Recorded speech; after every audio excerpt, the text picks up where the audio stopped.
Marcus Hayes hit send, and his entire world stopped.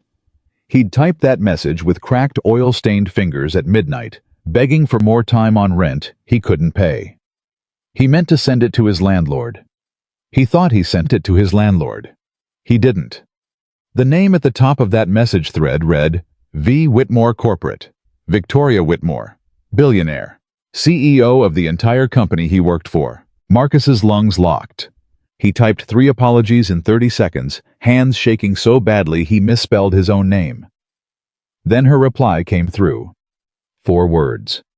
Do not pay yet. Drop your city in the comments. I want to see how far this story travels. And if nobody told you to subscribe yet, I'm telling you right now. Don't miss what happens next. Marcus Hayes slammed his fist into the brick wall outside his apartment building, so hard his knuckles split open, and he didn't even flinch. He just stood there in the dark chest, heaving, staring at the yellow eviction notice pinned to his door like a target on his back. Inside, his 8-year-old daughter was asleep. She didn't know. She couldn't know. He pulled out his phone with a trembling, bloodied hand and typed the message that was never supposed to reach the most powerful woman in the city. What happened next didn't just change his life. It blew the lid off a corruption scheme hiding inside one of America's biggest real estate empires, and nobody saw it coming. Drop your city in the comments. I want to see how far this story has traveled. And if you haven't subscribed yet, hit that button right now. You don't want to miss a single second of what's coming. The eviction notice was yellow, not white, not beige. Yellow, the kind of yellow that screams at you from across a hallway, the kind that's designed to humiliate, to announce to every neighbor walking past that the man living behind that door is losing. Marcus had worked 14 hours that day. He had crawled inside a broken elevator shaft in the sub-basement of the Meridian Tower, replaced a compressor unit on the 19th floor in a 103-degree mechanical room, and unclogged a backed-up drainage system in Building 7, while the tenants above him complained that the smell was ruining their dinner party. Howe was 30 years old, and his back already moved like it belonged to a 60-year-old man.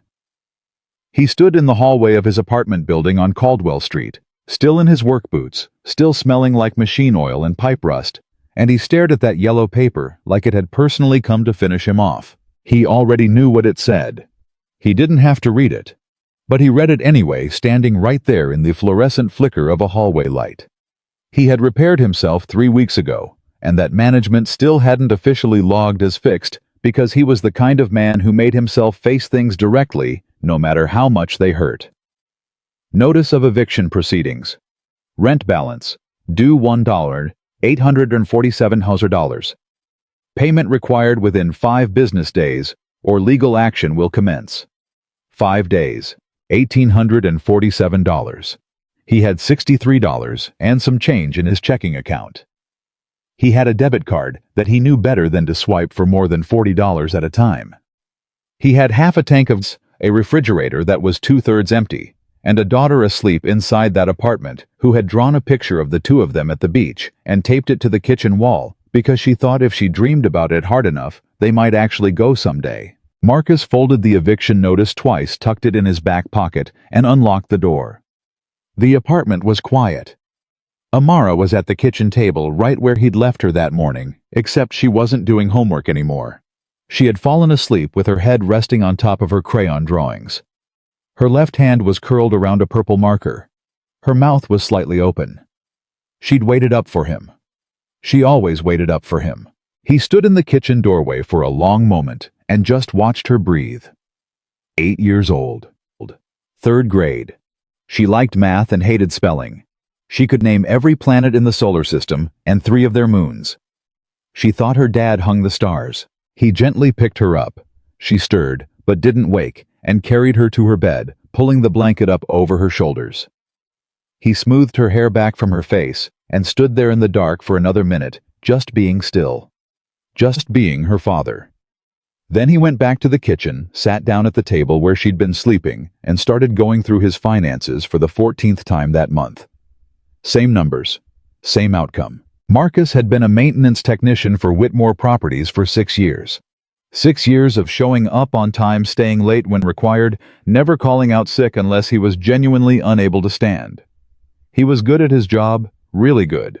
The kind of good that meant his supervisor called him first whenever something complicated broke down, and then conveniently forgot to mention his name when the work was praised. 3 months ago, the overtime started. Emergency repair work on a series of aging residential towers that the company had been neglecting for years. Burst pipes, failing HVAC systems, electrical panels that should have been replaced a decade ago. Marcus and the rest of his maintenance crew worked brutal hours, 12-14, sometimes 16-hour days, because tenants were calling the emergency lines, and the company couldn't afford a PR disaster about people freezing in their apartments in January. They worked the overtime. They logged the overtime. And then the overtime didn't show up in their paychecks. The first time it happened, Marcus assumed it was an error. He flagged it to his supervisor, a barrel-chested man named Raymond Cole, who had a habit of interrupting people mid-sentence with a slow, dismissive nod that suggested he'd already stopped listening 3 words in. "Payroll's working on it. Give it another cycle." Another cycle came. The money didn't. He flagged it again. "System's been having issues. They're aware of it. Be patient." He was patient. He was patient for 11 weeks. 11 weeks of watching his bank account bleed out while he paid for childcare, groceries, gas, and the medication Amara needed for her asthma. 11 weeks of making micro-calculations at the grocery store, choosing between the name-brand cereal she liked and the generic one, because the difference was $1.40, and $1.40 mattered. 11 weeks of calling the payroll office himself and being told his concern had been noted, his case had been escalated, and that someone would be reaching out to him soon. Nobody reached out. And now there was a yellow eviction notice in his back pocket and $63 in his account, and 5 days before everything came apart. Marcus sat at that kitchen table and stared at his phone for a long time. He had his apartment manager's number saved as D. Reeves Caldwell, MGMT. He'd dealt with Reeves before. The man was bureaucratic and humorless, but not unkind, and Marcus had always paid on time before this. Always. He figured if he explained this situation, if he was direct and honest about what was happening, maybe there was some arrangement that could be made. A week's grace period. Something. He was a proud man. Asking for anything felt like swallowing glass. But Amara was asleep in the next room, and pride was a luxury he couldn't afford anymore. He typed the message, slowly choosing every word. "This is Marcus Hayes in apartment 4C. I know the balance is past due, and I don't have an excuse, except the truth. My employer has been shorting my pay for 3 months, and I'm fighting to get it corrected. Could my rent wait just a few more days? I promise I will pay every dollar. I just need a little time. I'm sorry to ask." He read it twice. He almost deleted it. He almost rewrote the whole thing and made it more formal, more transactional, less vulnerable. But he was exhausted. Bone deep, spirit deep, exhausted. And this was the truth, plain and unadorned, and he sent it before he could talk himself out of it. He set the phone face down on the table. He closed his eyes. He almost fell asleep sitting up. 3 minutes later, his phone buzzed. He picked it up, expecting a response from Reeves. A terse acknowledgement, maybe. A reminder of the terms of the lease. Whatever. What he saw instead made him go completely still. The message had not delivered to D. Reeves Caldwell, MGMT. He had scrolled wrong. His thumb had touched the wrong contact in his recents list, a number he had called only once briefly to confirm a work order detail 6 weeks ago. A number that in his contacts appeared directly above Reeves because of an alphabetical coincidence involving the first letter of the last name. The message had gone to a contact listed as V. Whitmore Corporate. Victoria Whitmore, the CEO. Not the regional manager. Not a district supervisor. Not even the VP of operations. The 29-year-old billionaire who owned the entire company. Marcus felt the blood drain out of his face. He grabbed the phone and immediately frantically typed a follow-up message. "I am so sorry, this message was sent to the wrong number by mistake. Please disregard. I apologize." Then another, "This is Marcus Hayes, a maintenance tech at Meridian Division. I have the wrong contact. I am so sorry for bothering you." He sat there staring at the screen, heart pounding, trying to calculate the damage. Would she even see it? Rich people had people who screened their messages. Maybe an assistant would see it, delete it, and it would be gone forever. Maybe nothing would happen. Maybe the screen lit up. Not a read receipt, not a missed call. A reply. From Victoria Whitmore. 4 words and a period. Do not pay yet. Marcus's hands were trembling. He read it again. Do not pay yet. He didn't understand. Was that meant for him? Had she replied to the wrong person? Then a second message appeared. Come to my office tomorrow morning, 8 o'clock. Ask for Elena at the front desk. She'll bring you up. That was it. No explanation, no indication of her tone. No way for Marcus to know if he was walking into the best morning of his life or the end of his career. He sat at that kitchen table until almost 1 in the morning, running every scenario in his head. By the time he finally lay down on his bed, still in his work, jeans too tired to change, he had cycled through panic resignation, a strange hollow calm, and something that almost felt like curiosity. He set his alarm for 5:30. He would shower, find his clean dress shirt, iron it, drop Amara at his neighbor, Miss Gloria's by 7, and be at the headquarters of Whitmore Properties by 8 o'clock sharp. Whatever came next, he would face it. That was what he did. He'd never been inside the building before. He'd worked for it. He had fixed its systems and maintained its infrastructure and answered its emergency calls at 2 in the morning when a pipe burst on the 14th floor. But he had never walked through the main entrance, never passed through the glass revolving doors and onto the polished marble floors of the lobby. The maintenance staff used a different entrance, a service corridor on the north side of the building, accessed with a key fob that led out near the freight elevators. Marcus used the main entrance that morning. He paused for just a moment outside the revolving doors, adjusted the collar of his shirt, and walked in. The lobby was vast and cold and quiet, in the way that expensive spaces always are. Sound-dampened, engineered for the comfort of people who considered noise a form of poverty. There was a waterfall feature on the far wall. Actual art on the columns, not prints, not reproductions, but canvases with brushstrokes you could see from 20 feet away. The security desk was staffed by a man in a blazer who looked at Marcus with the particular kind of blankness that trained itself to seem neutral while communicating very clearly that you were being assessed. Can I help you? I'm here to see Ms. Whitmore. She asked me to come in at 8. My name's Marcus Hayes. A pause. A slow glance at a computer screen. I'll need to see your ID. Marcus produced his driver's license. The man studied it. Made a phone call, speaking quietly with his body half turned away. Another pause. Then he hung up and reached under the desk for a visitor's badge. 42nd floor. Ask for Elena. The elevator was the kind that moved so smoothly you almost didn't realize you were moving at all. Marcus watched the numbers climb and felt his heartbeat count up with them. Elena was a composed woman in her late 30s with dark hair and reading glasses on a chain, and she met him with the exact neutral professionalism of someone who had been briefed to be neither warm nor cold. She led him down a hallway with floor-to-ceiling windows overlooking the city skyline. The same city Marcus drove through every morning in his work van and stopped at a set of double doors. She knocked twice, opened the door, and stepped aside. Mr. Hayes? Marcus walked in. Victoria Whitmore was standing at the window with her back to the door.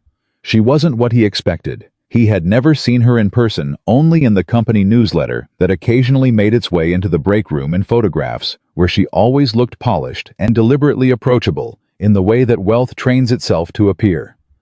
In those photographs, she looked like someone who had been carefully lit and positioned. In person, she looked like someone who hadn't slept much. She was younger than he'd remembered.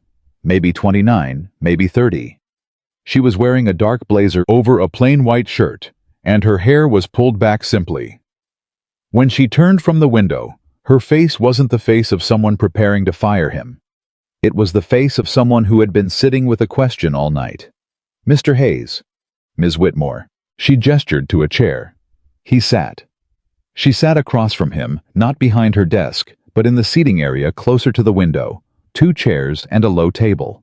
The kind of arrangement designed to communicate that this conversation was going to be human, not hierarchical. I want you to know first, she said, that I am not going to punish you for last night's message. Marcus waited. I also want you to know that I read it more than once. He sat very still. Tell me what's going on, she said. Not the polished version, not the version you'd give HR, the real version. Why were you sending that message at? She glanced down briefly. 11:47 at night. And Marcus, who had prepared himself to be professional, to be measured, to present his case like a document submitted for review, found that the words came out differently when a real person was actually looking at him and asking. Because I ran out of options, he said. Because I've got a daughter who's 8 years old, and I've been trying for 11 weeks to get wages I earned, and I've got an eviction notice on my door, and I didn't know what else to do. Victoria didn't look away from him. Walk me through it. The wages. So he did. He told her about the overtime, how it started in January, when the cold snap caused cascading system failures across 7 properties. How he and his crew worked 70 and 80-hour weeks keeping those buildings functional. How he logged every hour meticulously because his father had taught him that when you're a black man working for people who control the paperwork, you keep your own records of everything. You kept records, she asked. Every hour, every job. I've got a notebook at home with every date, every work order number, every hour I logged versus every hour that appeared in my paycheck. He watched something shift in her expression. You've got all of that documented. Yes, ma'am. And when you brought this up to your supervisor, Raymond Cole, Maintenance Division B. Cole, what did he tell you? Marcus recounted the conversations, the repeated reassurances, the vague references to payroll processing issues, the escalating unease when his requests started getting met with a kind of careful non-engagement, like Cole was being deliberately vague rather than genuinely ignorant. Victoria was quiet for a moment. Then she pulled a laptop from the table beside her and typed something. She turned the screen toward him. According to our payroll records, you've been paid your full overtime compensation for every pay period since January. Marcus looked at the screen. Then he took out his phone, opened his banking app, and turned it toward her. According to my bank statements, I haven't received $1 of it. The silence that followed was different from the silence before. Victoria slowly turned her laptop back toward herself and looked at the numbers again. Then she looked at his phone screen. Her jaw tightened slightly, not in anger directed at him, but in the expression of someone who has just seen something that rearranges what they thought they understood. These numbers don't match, she said. No, ma'am, they don't. She leaned back in her chair. The professional composure was still there, but underneath it something was moving, working through implications, following threads to their logical ends. Marcus watched her think and didn't interrupt. He was good at reading people, and what he read in her face right now wasn't disbelief. It was recognition. She had seen something before somewhere that was beginning to connect to what he was showing her. Mr. Hayes, she finally said, and her voice had changed slightly, still controlled, but quieter, deliberate. Are you aware of whether other members of your crew have experienced similar discrepancies? I've heard things. I haven't compared records directly, but there's been talk. Guys saying their checks don't match their logs. A few who stopped logging overtime at all because they figured it wasn't going to pay anyway. How many people are we talking about? In our division, maybe 30-40 people. But that's just our division. She was quiet again. She closed the laptop. She looked out the window at the city skyline, and Marcus had the impression she wasn't seeing the skyline at all. I need to ask you something, she said, turning back to him. And I need an honest answer. Always. Would you be willing to share your personal records with me? Your notebook, your bank statements, your logged hours, not for the company, not for me, for an investigation I intend to open this morning. Marcus sat with that for a moment. I understood what she was offering, and he understood equally what she was asking him to risk. If someone inside this company had been systematically altering payroll records, and that was exactly what the numbers in front of them were suggesting, then whoever was responsible would not be pleased to discover that a maintenance technician with a careful hand and a notebook full of dates and hours had become the starting point of the investigation that brought them down. He thought about Amara. He thought about her asleep at that kitchen table waiting for him. He thought about the moment she'd woken up one morning a few weeks ago and asked him in the way that children ask things that cut straight through to the marrow. "Daddy, are we going to be okay?" And he had told her yes, and he had meant it, not because he knew it was true, but because he was going to make it true. "Yes," Marcus said. "I'll share everything I've got." Victoria Whitmore nodded once. "Then let's get to work." I went home that morning and retrieved his notebook, a worn spiral-bound thing that he kept in the drawer of his nightstand. 3 months of carefully recorded hours and job codes and work order references written in his small, precise handwriting. He photographed every page and sent them to an email address Victoria's assistant, Elena, had provided. He pulled up 6 months of bank statements and sent those too. Then he sat on the edge of his bed and called Miss Gloria to let her know he'd be picking Amara up by noon, and felt the strange, disorienting sensation of a day that was nothing like the day he had expected to have. By 11 o'clock, Victoria had called him back. "I've had our internal auditing team do a preliminary comparison," she said. "Marcus, can I call you Marcus?" "Yes, ma'am." "Your records match 6 other employee records that have been flagged in the last 6 months as anomalies. Anomalies that were marked as resolved in our system. But your bank statements prove they weren't resolved, which means someone resolved them on paper and kept the money." He let that land. "How much money are we talking about?" A pause. "Enough that this is no longer an HR matter." "Who knows about this so far? Right now, you, me, and the 2 auditors in this room who are bound by NDA. That's intentional." Marcus understood. She was controlling the information because she didn't yet know how far the problem ran. She didn't know who to trust inside the company. She was being careful.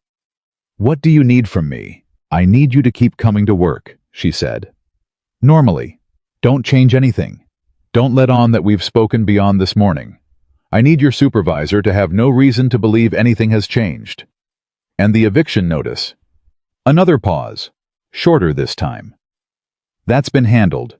You'll receive a direct communication from building management today, canceling the notice. There was an error in your tenant file that's being corrected." Marcus didn't ask how she'd arranged that in the space of 2 hours. He just said, "Thank you." "Don't thank me yet," she said. "This is going to get harder before it gets easier." She was right. But Marcus Hayes had been doing hard things alone for a very long time. He could do one more. I went back to work the next day and the day after that. He showed up on time. He fixed what needed fixing. He nodded to Raymond Cole in the morning and clocked out at the end of his shift and said nothing that wasn't ordinary. He watched Cole carefully now, not with hostility, but with the quiet attention of a man cataloging things. The way Cole handled work order forms. The way certain jobs got logged and others didn't. The way he discouraged overtime documentation with casual offhand comments that had always seemed like laziness, but now felt more deliberate. Marcus started taking pictures of the work orders before he handed them in. Not in any dramatic spy movie way. Just quick, quiet photographs with his phone before he dropped the paperwork in the bin. Insurance. Documentation.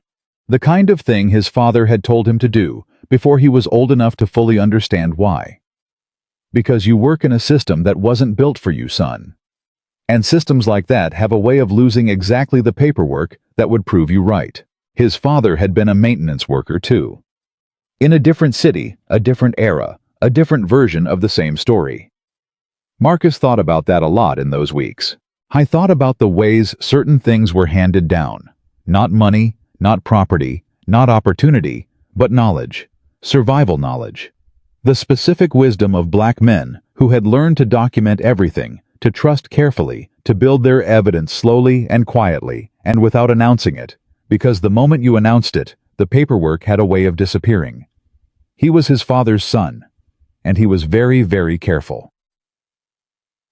11 days after that first conversation in her office, Victoria called him with a name. Daniel Crawford. Marcus turned the name over.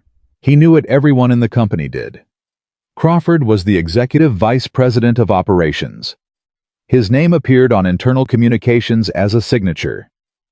He had a corner office on the 41st floor and a reputation as someone who got results and didn't apologize for how. He had been with the company for 12 years longer than Victoria had been CEO, longer in some ways than Victoria had been paying attention. He's been rerouting payroll disbursements through a secondary processing vendor he controls through a shell company, Victoria said. Our auditors found it. The wages are logged as paid in our system, but they're being redirected before they reach employee accounts. He's been doing it for at least 18 months. 18 months. Marcus did the mental math on what that meant across the entire workforce and felt a cold, hard anger settle in his chest. It's not just the wages, she continued. The maintenance reports he's been generating, the ones that show our residential properties underperforming, aging out, not worth continued investment. Those reports are fabricated.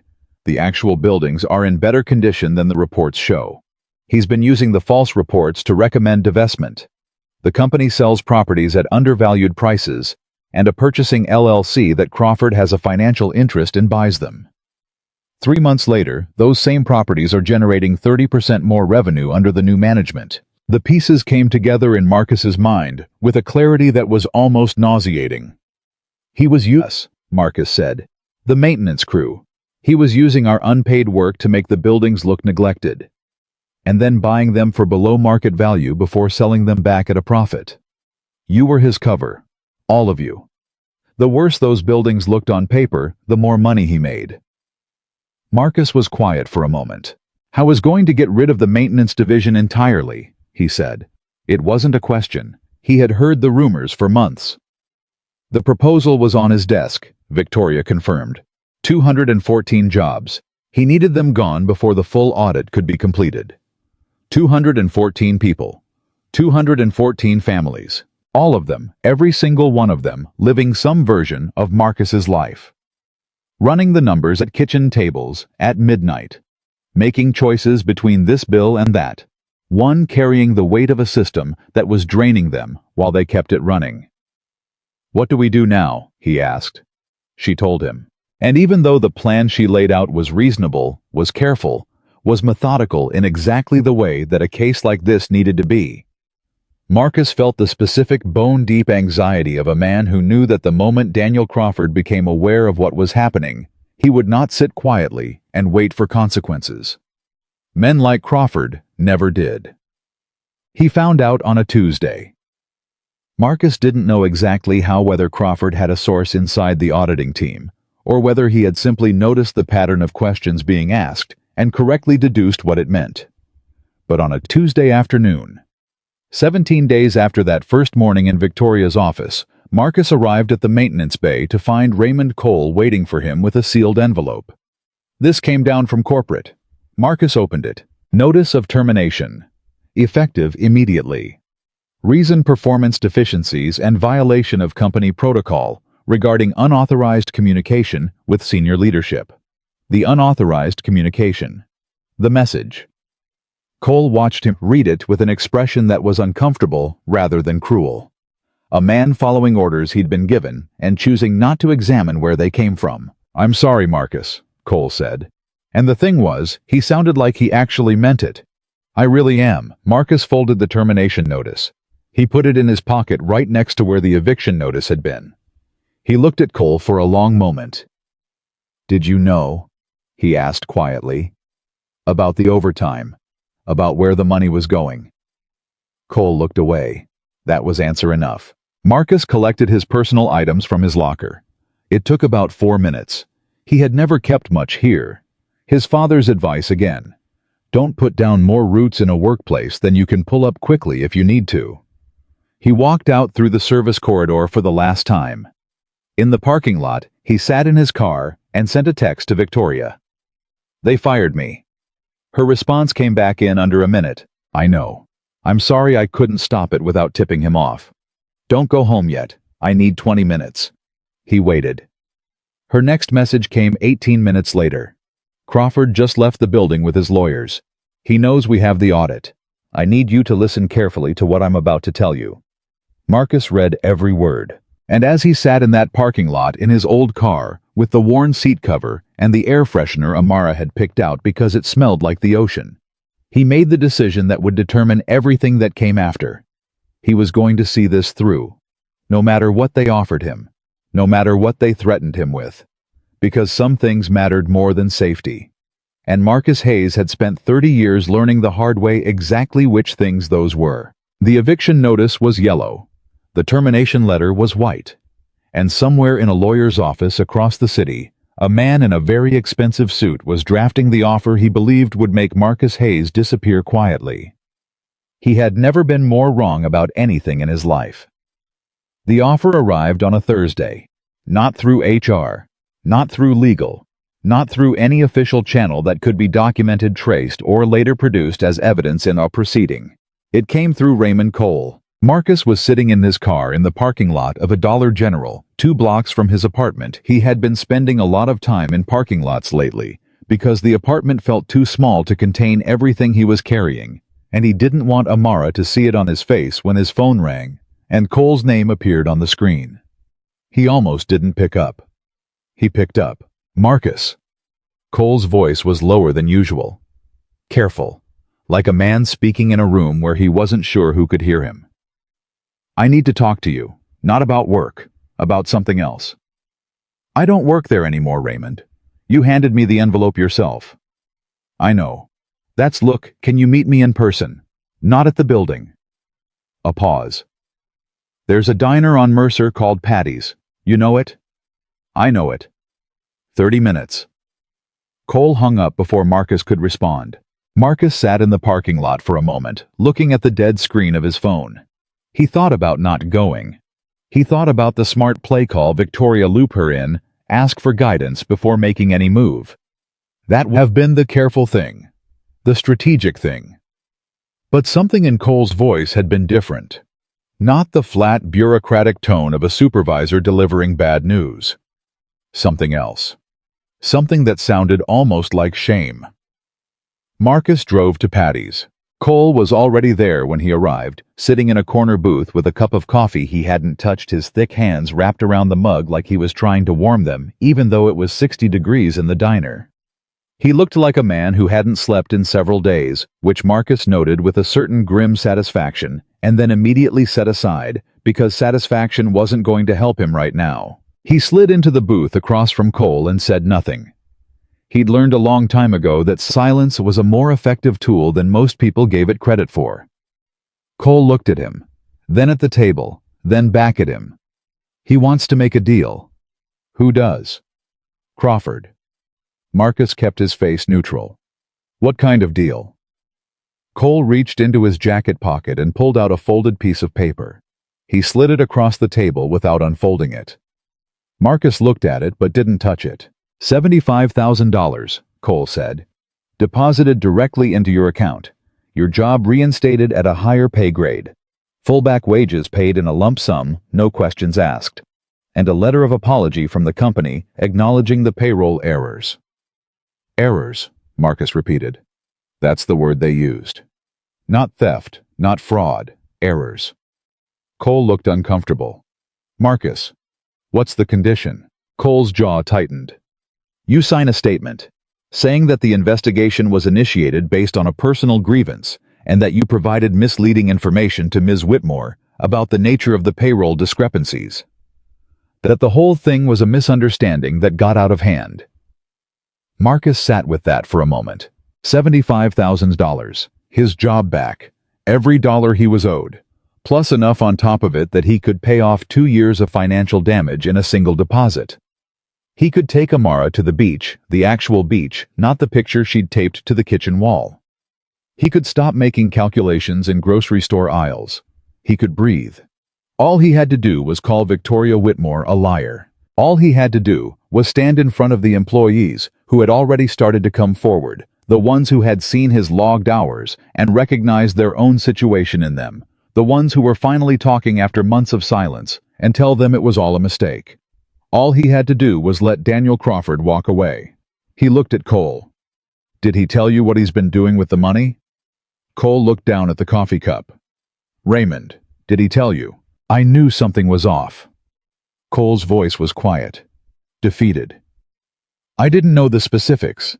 I didn't want to know the specifics. 214 people, Marcus said. That was the number on the termination list he was building. 214 families.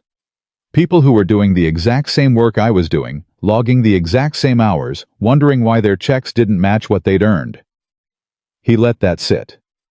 You knew something was off, and you told me to be patient. Cole didn't answer. I want you to understand something, Marcus said, and his voice was steady in the way that comes not from the absence of emotion, but from having so much of it that it compresses into something very quiet and very precise. I'm not angry at you. I understand what it's like to have people above you who scare you. I understand keeping your head down. I've been doing it for 6 years. He paused. But I'm not signing that paper. And if Crawford thinks sending it through you was going to make it land differently, if he thought you were the one person who could get me to fold, then he still doesn't understand what he's dealing with. Cole stared at him. Marcus, he's not a patient man. And he's got lawyers that make my salary look like pocket change. If he decides to come at you directly, then he'll come at me directly, and I'll still have my notebook and my bank statements. And the 37 other employees who've already sent their records to the auditing team. Marcus finally reached out and slid the folded paper back across the table to Cole. Tell him no. Cole took the paper. He sat with it for a moment, turning it over in his hands. You know what the worst part is, Cole said. I've got 17 years with this company. 17 years. And right now sitting here, I don't know if a single one of those years was worth a damn. Marcus looked at him. Really looked at him, the gray at his temples, the exhaustion sitting heavy in the lines of his face, the particular expression of a man who has chosen the path of least resistance for so long that he can no longer clearly remember what the other path looked like. You can still make a different choice, Marcus said. It's not too late. He left $30 on the table for the coffee neither of them had drunk and walked out into the afternoon. His phone was already ringing before he reached his car. Victoria. He made contact. Through Cole, yeah. How much did he offer? 75, plus the job back, plus a statement throwing the whole thing on me. A silence. Then, and I told him no. Another silence, longer this time. Marcus, I have to be direct with you about something. Go ahead. When Crawford made that offer, he wasn't just trying to protect himself. He was testing, trying to find out how solid you are. Now that he knows the answer, he's going to move to the next phase. Her voice was measured, but there was something underneath it. Not fear exactly, but a heightened alertness, the voice of someone recalibrating in real time. He's going to try to make you look like the problem. He has people who are very good at that. What does that mean practically? It means tomorrow morning I need you in a room with our legal team. 7 a.m. Bring everything you have. I'll be there. And Marcus, don't be alone tonight if you can help it.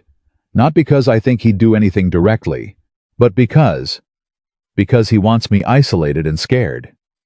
Yes. Then I won't be isolated, and I've been scared before. It didn't stop me. He heard something shift in her voice. Not softness exactly, recognition. 7 a.m., she said. 7 a.m. He drove home, picked up Amara from Miss Gloria's, and spent the evening doing homework with her at the kitchen table, helping her with fractions, listening to her complain about how the rules for dividing fractions made no logical sense, telling her she was right and they didn't, and that was why she had to learn them anyway. Normal. Ordinary. The specific, irreplaceable ordinary of a Tuesday evening with an 8-year-old who wanted hot chocolate and had opinions about which mug was the right mug. He put her to bed at 9. Read her 2 chapters of the book they were working through together, a story about a girl who discovers a hidden door in her grandmother's house and what she finds on the other side. When Amara was asleep, Marcus sat at the kitchen table with his phone and his notebook and went through everything one more time. Not because he'd missed anything, because he needed to feel the weight of it in his hands. Needed to remind himself that this wasn't abstract. It wasn't politics or corporate maneuvering or a clash of powerful people in expensive offices. It was this notebook, his handwriting, the hours he had worked and the money he had not received. 37 other notebooks like his, from 37 other people who had worked the same hours and come home the same way. He had exhausted, underpaid, saying nothing to their families about how close to the edge they really were. He was going to see it through. He closed the notebook and went to sleep. The legal team occupied a conference room on the 38th floor, and Marcus walked into it at 6:58 a.m., carrying his notebook, a folder of bank statements, a USB drive containing the photographs of his work orders, and a cup of gas station coffee because he had not slept particularly well and had earned the right to bad coffee. There were 4 lawyers in the room. 3 of them looked at him with the professionally neutral expression that legal training seemed to bake into people. The 4th, a woman about his age named Priya Anand, who introduced herself as the lead on the investigation, looked at him like a person. Victoria was there too, standing at the head of the table. She had the look of someone who had been in the building since before dawn. "Before we start," Victoria said, addressing the room, "I want to be clear about something. Marcus Hayes is here as a witness and a partner in this investigation. He is not a subject. He is not being interviewed. He is not here to be picked apart. We are here to build a case, and he is one of the people who is going to help us do that. Is everyone clear?" The lawyers nodded. The one named Priya wrote something at the top of her notepad. Marcus set his folder on the table. "Let's start with the notebook," Priya said. They went through it page by page. Every date, every work order number, every hour logged. Priya asked precise, methodical questions, and Marcus answered them precisely because the data was precise. That was the whole point. He hadn't kept notes to be vindictive. He'd kept notes because his father's voice lived permanently in some part of his brain, and that voice had told him from the time he was old enough to work that a black man in any system needed to document his own existence within it if he ever intended to prove anything. Priya cross-referenced his overtime hours against the payroll system records the auditors had pulled. The discrepancies appeared almost immediately: hours present in his logs, present in the work order system, present in the maintenance division's own internal records, but absent from the payroll disbursement figures. And in the payroll system, a notation paid processed via vendor account 7734B. Vendor account 7734B did not exist in the company's official vendor registry. It had been created 18 months ago by someone with administrative access to the payroll system. That access had been authorized by Daniel Crawford. The money leaving this company as payroll was being captured before it reached employee accounts and rerouted to an account controlled by a shell company. The shell company had no employees, no offices, and no business activity. It existed for one purpose: to receive the redirected wages of 214 Whitmore Properties maintenance workers. When Priya laid the full picture out in the conference room that morning, the timeline, the amounts, the routing structure, the shell company's formation, documents, the number was larger than Marcus had expected. Over 18 months, the scheme had diverted approximately $4.7 million in wages. Marcus sat with that number for a moment. $4.7 million skimmed off the paychecks of maintenance workers. People who fixed boilers and replaced pipes and climbed into elevator shafts. People who drove to work in old cars and made careful calculations at grocery store checkout lines. People who came home after 14-hour shifts and found eviction notices on their doors. "Are we prepared to take this to the DA's office?" Victoria asked. "We're close," Priya said. "What we have is compelling. What we need to strengthen is the direct connection between Crawford and the shell company. We have his administrative access creating the vendor account. We need his financial fingerprints on the receiving end." "How long?" "If I work through the weekend, realistically Monday." "Then we work through the weekend." Marcus looked at Victoria across the table. "What's Crawford doing right now?" "He came in this morning at his normal time," she said. "He's in his office. He thinks the offer through Cole bought him more time than it did. He's going to figure out it didn't. Yes, probably by end of day when he doesn't hear back from you confirming the deal." "And when he does?" Victoria and Priya exchanged a glance. "He's going to go public with the message," Priya said. "Your original message, the one you accidentally sent." Marcus had expected this. He had been expecting it since the moment Cole slid that folded paper across the diner table. Crawford wasn't the kind of man to absorb a loss quietly. He was the kind of man who, when he couldn't destroy the evidence, tried to destroy the person holding it. "He's going to say, 'I exploited the situation,'" Marcus said. That I used a personal hardship to get access to the CEO and manipulate the narrative. That's the story his PR team will push, yes, Priya confirmed. He's going to position you as an opportunist, a disgruntled employee who parlayed an embarrassing mistake into a false accusation campaign. And the other workers, the 37 who've already submitted their records. He'll say they were coached by you, that you organized them. Marcus nodded slowly. He understood the architecture of it. It was a neat narrative if you were willing to ignore the actual numbers, which Crawford was banking on the general public being willing to do. Most people didn't want to read payroll routing data. They wanted a story with a clear villain and a clear victim, and Crawford was in the process of rewriting the roles. He's going to leak the message to the press, Marcus said. Almost certainly. Then I want to get there first. Victoria looked at him. Before he leaks it, I want to tell the employees myself, the full story, the message why I sent it, what it led to what we found. He looked steadily at her across the conference table. He's planning to use my embarrassment as a weapon. The only way to take that weapon away from him is to own the embarrassment first. Priya leaned back in her chair. That's a significant risk. If we're not ready to move on the legal side before you make a public statement, I'm not talking about a press conference. I'm talking about the workers, the maintenance crew, the people in this company who are still showing up every day, not knowing why their checks look wrong. Marcus set his hands flat on the table. They deserve to hear this from me directly. Not from a leaked story in a newspaper. Not from a PR statement. From me.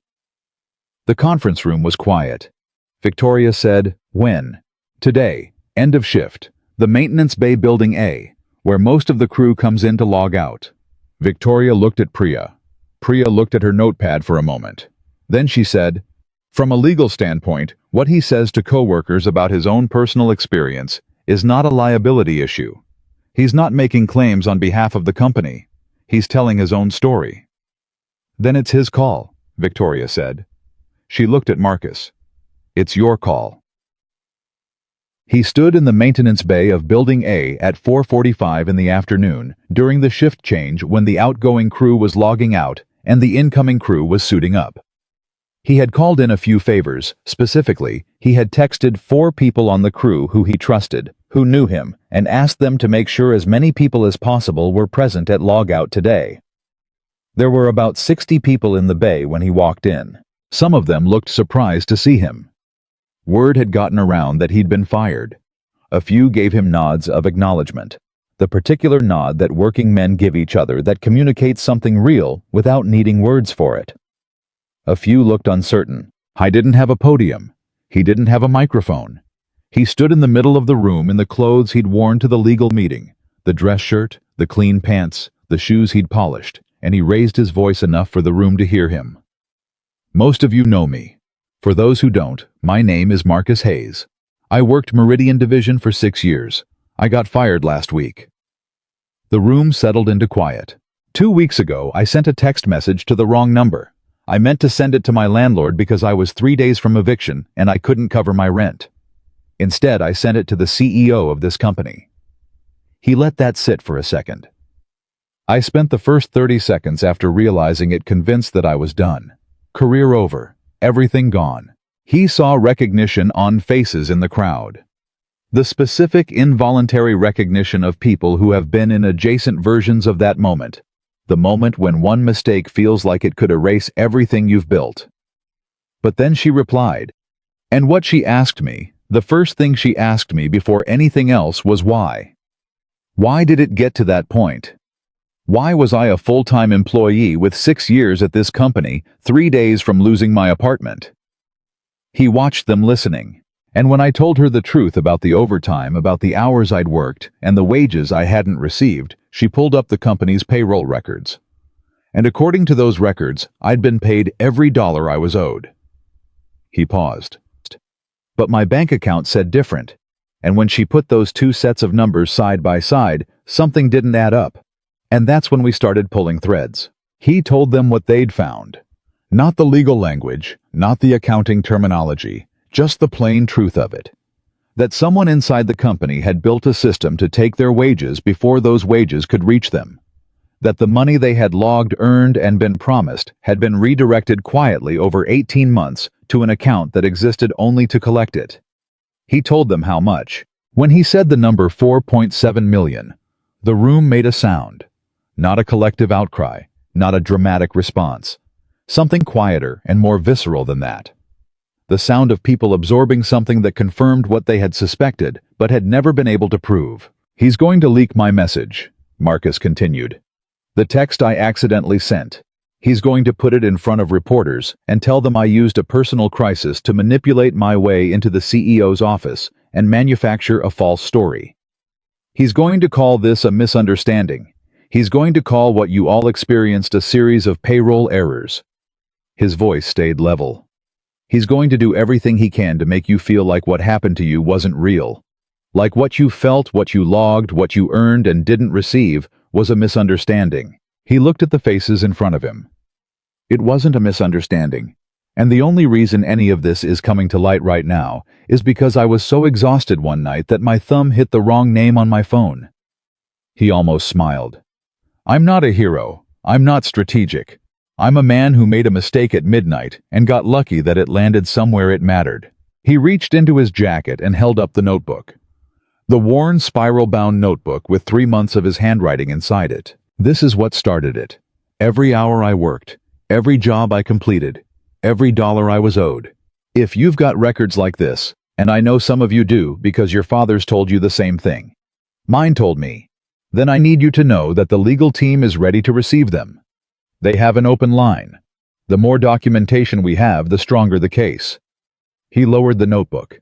"And if you don't have records, if you let the hope of it getting fixed stop you from writing it down, then I just need you to talk. Tell them what you remember. Dates, job codes, anything. Every piece matters." He stood there for another moment. "He picked the wrong group of people to steal from.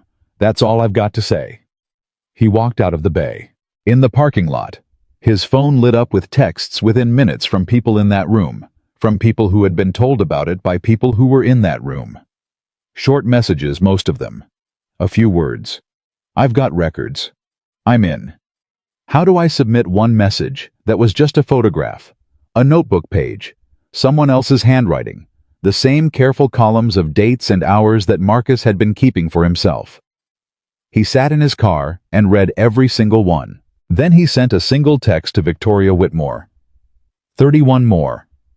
Her reply came back in 2 minutes. "I'll tell Priya. Get some sleep, Marcus. It's going to be a long weekend." He drove home. He picked up Amara from Miss Gloria's.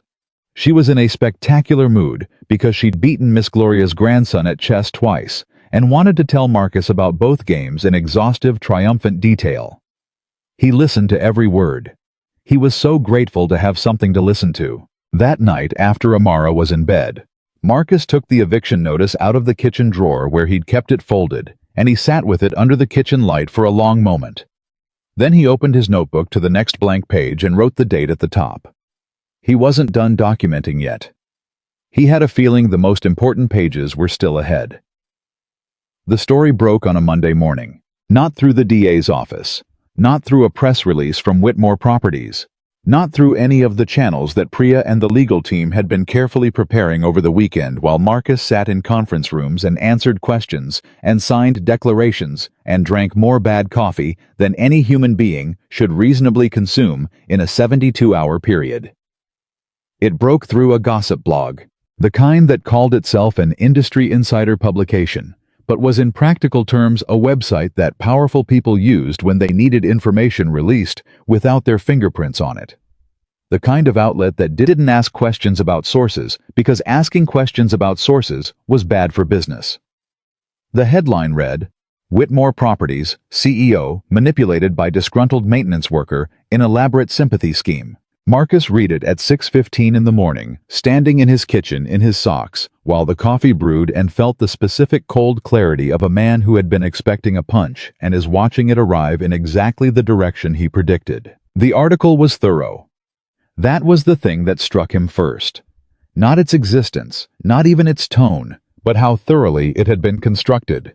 It had details, dates, quotes from anonymous sources described as senior Whitmore Properties executives who expressed concern that Victoria Whitmore had been emotionally manipulated by an employee leveraging a manufactured personal crisis to gain access to leadership and push a personal grievance into the territory of a fabricated corporate scandal. His text message was in the article. The full text, word for word. "Could my rent wait just a few more days? I promise I will pay every dollar. I just need a little time. I'm sorry to ask." Seeing it in print in that context, surrounded by language designed to make it look calculated rather than desperate, Marcus felt something he hadn't expected to feel. Not anger, not even humiliation. Grief. Because that message was real. Every word of it was real. He had written it at midnight with cracked, tired hands because his daughter was asleep 10 feet away, and he was out of options and too exhausted to be anything but honest. And now it had been extracted from that moment, stripped of everything that made it human, and reassembled as evidence of his deception. He set his phone face down on the counter and poured his coffee. He had known this was coming. He had stood in the maintenance bay and told 60 people it was coming. He had been as prepared for it as a person could be. It still hurt. He picked his phone back up and called Victoria. She answered on the first ring, which told him she had already seen it. "I'm looking at it right now." "How bad is the spread?" "It's been picked up by 3 outlets in the last hour. By noon it'll be everywhere." A pause.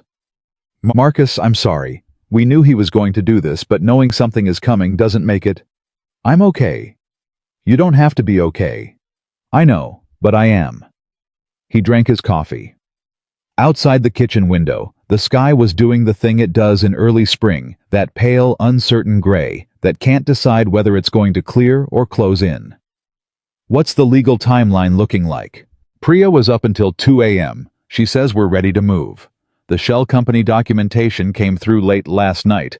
Crawford's personal banking information is directly linked to the receiving account. Wire transfers, 18 months of them." Victoria's voice had that quality it got when she was controlling something, not coldness, but precision. "We can go to the DA today if we want to." "Then go today. I want to make sure you understand what that means for you personally. Once we file, this becomes public record. The media coverage of you right now is bad. When we file, it becomes louder," Marcus said. "I know, but the longer we wait, the more time he has to build the alternative story. That article is the first brick. He's going to keep laying them." He set his mug down. "Go today, Victoria." A silence on the line, short but real. "Okay," she said. "I'll call Priya." Marcus got Amara up, made her breakfast, drove her to school. She was in a good mood. She had a science project due, and she was confident about it in the way that 8-year-olds are confident when they've actually done good work, and they know it. She talked about it the whole drive. He listened to every word, asked questions, told her it sounded great, watched her walk through the school doors with her backpack bouncing. Then he sat in the school pickup lane for a few minutes with the engine running. He called his mother. She lived in Atlanta. They talked twice a week, Sunday evenings, and usually one other time that depended on both of their schedules. He didn't usually call on Monday mornings, and she picked up with the particular maternal alertness of a woman who knows that unusual timing means something. "What's wrong?" "Nothing's wrong. I wanted to hear your voice." A pause. His mother had the gift of silence in exactly the way Marcus did. She knew how to sit inside a quiet moment and let it be what it needed to be. "Tell me," she said. So he did. Not everything. He'd given her the outline over the past few weeks, the broad shape of it without the sharpest details. But the article, the morning, the feeling of reading his own words repurposed into evidence against him. He told her about that specific grief, the way it felt to have something real and human turned into something else. His mother listened without interrupting. When he finished, she was quiet for a moment. "Your father went through something like this once. You were too young to remember." Marcus hadn't known that. "What happened?" "He caught a foreman stealing from a job site. Small amounts, tools, materials, nothing dramatic, but consistent. He reported it. They made his life very difficult for about 8 months. A pause. "Then it came out. The foreman got fired. And you know what your father said afterward?" "What?" He said the hardest part wasn't the 8 months. The hardest part was the 3 weeks before he reported it, when he knew what he'd seen and was trying to decide whether seeing it obligated him to do anything about it. Another pause. He said once he decided it did, the rest was just endurance. And endurance was something he knew how to do. Marcus sat with that for a long moment. He would have been proud of you, his mother said quietly. He already was. But this, yes. He would have been proud. Marcus thanked her and drove home. He had a conference call with Priya at 10, and a meeting with Victoria's communications team at noon, and a second round of formal statement preparation in the afternoon. The day was going to be full. He was glad for it. Busyness was a form of forward motion, and forward motion was what he needed right now. He did not look at his phone again until the conference call. By then, there were 47 text messages from numbers he didn't recognize. He didn't read them. The DA's office received the filing at 11:40 a.m. Priya called Marcus at 11:43. It's in. Wire fraud, wage theft, securities manipulation. The DA is treating this seriously. They've already requested a freeze on Crawford's personal and business accounts pending investigation. Marcus exhaled slowly. How long until he knows? His lawyers will know within the hour. Crawford himself probably before lunch. And then it gets very loud and very fast. And you need to be somewhere you feel stable, because the next 24 hours are going to test you in ways that are hard to predict. I thought about that. Somewhere stable. He thought about his apartment, which was small, but his. He thought about Amara, who would be at school until 3. He thought about Miss Gloria next door, who had been feeding him extra portions at dinner for the past 3 weeks, with the quiet, practical generosity of a woman who understood that a man in a difficult stretch needed to be fed. I'll be okay, he told Priya. I know you will, but call me if anything feels threatening. Anything at all. We have a security protocol ready if it's needed. He hadn't considered that. Physical security. The idea that Crawford cornered might not limit himself to lawyers and press campaigns. He thought about it for a moment and then filed it in the part of his mind reserved for things he would deal with if they became necessary and not before. Understood, he said. How was making lunch a habit he'd gotten back into since losing his job, cooking at home instead of grabbing fast food on work breaks when his phone rang with a number he didn't recognize. He almost let it go to voicemail. Then something made him pick up. Marcus Hayes. The voice was male, professional, unhurried. The voice of a man who was compensated well enough that he never needed to sound rushed. Who is this? My name is Gerald Fitch. I represent Daniel Crawford in his personal legal matters. I'm calling as a professional courtesy, Mr. Hayes, before things become considerably more complicated. Marcus moved to the kitchen table and sat down. He did not say anything. He waited. Fitch interpreted the silence correctly as an invitation to continue. My client is prepared to be generous. Given the filing this morning, which I want to be clear, we view as legally aggressive and premature. He understands that the situation has escalated beyond what either party initially intended. He would like to resolve this privately, quickly, and in a way that is genuinely beneficial to you. You already made me an offer, through Raymond Cole. I turned it down. That was a preliminary communication. What my client is prepared to offer now is significantly more substantial. A pause calibrated for effect. $250,000, Mr. Hayes. Deposited within 48 hours of agreement. Full restoration of your employment at a senior technician level.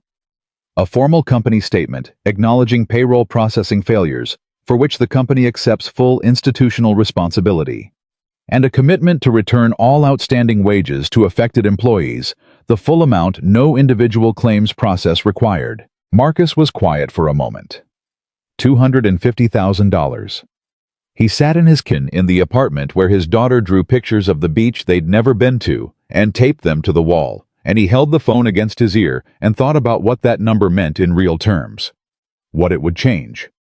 What would no longer be precarious, no longer calculated, no longer managed with the exhausting micro-precision of a man who could not afford a single unexpected expense. And Crawford, Marcus said.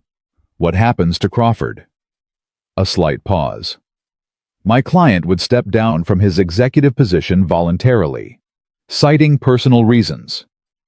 He walks away. He faces no criminal prosecution under the terms of this agreement, correct? The $4.7 million in stolen wages gets returned to the employees. That is correct. And Crawford, who built the system that stole it, who redirected the earnings of 214 working people into his own account for a year and a half, he gets to call it a resignation and go enjoy his life. Fitch's voice remained level. Mr. Hayes, I would encourage you to consider the practical value of a guaranteed outcome versus the uncertainty of a prolonged legal process. Litigation is expensive, it's slow, and the results are never. Are you recording this call? A brief pause. I'm sorry. Are you recording this call? Because I am. Silence. Mr. Fitch, I want to be precise about what you're doing right now, because I want to make sure the DA's office understands it clearly. You are calling a witness in an active criminal filing to offer financial compensation in exchange for that witness's cooperation in limiting the legal exposure of the subject of that filing. Marcus's voice was steady, completely, almost eerily steady. That has a name, and it isn't courtesy. The line was quiet for 3 full seconds. I think this conversation has run its course, Fitch said. I think so too. Have a good afternoon. He hung up.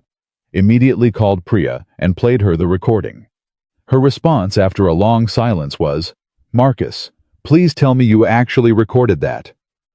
I've been recording every call since Thursday. Another silence. I love your father. I never met your father, but I love him. I'll send you the file. By 3 o'clock, Crawford knew the call had been recorded. By 4 o'clock, his legal strategy shifted. And by 5 o'clock, Marcus Hayes received a visitor he hadn't expected. I was at the kitchen table when the knock came. He'd been there for most of the afternoon, working through the calls and emails in coordination with Priya's team, steadied by the routine of it, by having things to do and doing them. He opened the door expecting Miss Gloria or a delivery and found Raymond Cole standing in the hallway. Cole looked terrible. He'd looked tired at the diner on Thursday. Now he looked like a man who had been awake for the better part of 4 days, which was possibly accurate. Marcus looked at him for a moment. Then he stepped back and held the door open. Cole walked in, stood in Marcus's small living room, looked at the drawings on the wall. Amara's, the beach picture, a family portrait in crayon, with the sun drawn as a perfect yellow circle in the corner. He looked at them for the moment without speaking. Then he turned around. I want to give a statement, Cole said. To the DA, to whoever needs to hear it. I want to tell them what I knew, what I was told, and what I should have done differently. Marcus studied him. Why now? Because Fitch called me this afternoon, after whatever happened with you. Cole's jaw worked. He wanted me to be prepared to characterize you as a difficult employee with a history of making unfounded complaints. He had a script. A pause. I told him I wasn't going to read somebody's script. That must have been a fun conversation. He reminded me that I had exposure. Cole met his eyes. He's right, I do. I knew something was wrong with the overtime. I didn't ask the questions I should have asked.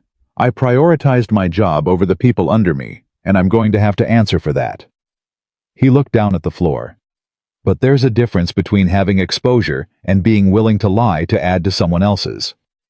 Marcus was quiet for a moment. You understand that cooperating isn't going to make your situation go away, he said. You're still going to answer for what you knew. I know that. And you're okay with that. Cole looked up. My daughter is 12 years old, and she doesn't know who I am. Not really, she knows her dad goes to work and comes home, but she doesn't know what kind of man he is in the moments that matter. Something shifted in his face. Something tired and real. One time. Marcus nodded slowly. He called Priya. I have Raymond Cole in my apartment. He wants to give a statement. Priya's response was immediate. Don't let him leave. I'll be there in 40 minutes. She was there in 32. She sat at Marcus's kitchen table, the same table where Amara did her homework, where Marcus had read the eviction notice, where he had sent the wrong message that changed everything, and took Raymond Cole's statement for 2 hours while Marcus made coffee and stayed out of the way. He listened to Cole's voice through the wall, steady and deliberate, filling in the pieces of the picture that the payroll records and shell company documents couldn't provide on their own. Cole told them how Crawford had approached him 14 months ago. How he'd framed it initially as a cost management initiative, tightening up overtime approvals, requiring additional documentation for after-hours work. How Cole had been told that the payroll processing adjustments were a temporary system migration issue that would resolve itself. How he'd been given a small bonus, framed as recognition for his management efficiency, that he now understood was hush money. How he'd chosen not to look too closely, because looking closely was dangerous, and he had a mortgage and a daughter in middle school and 17 years of pension to protect. And how, for 14 months, he had told Marcus Hayes and 37 other men and women to be patient. When Cole finished, Priya closed her notepad. She looked at Marcus across the kitchen. "This is what we needed," she said quietly. "This puts Crawford inside the room, not just administratively, personally, deliberately." Marcus nodded. He looked at Cole. Cole looked back at him. He didn't ask for forgiveness. Marcus respected that.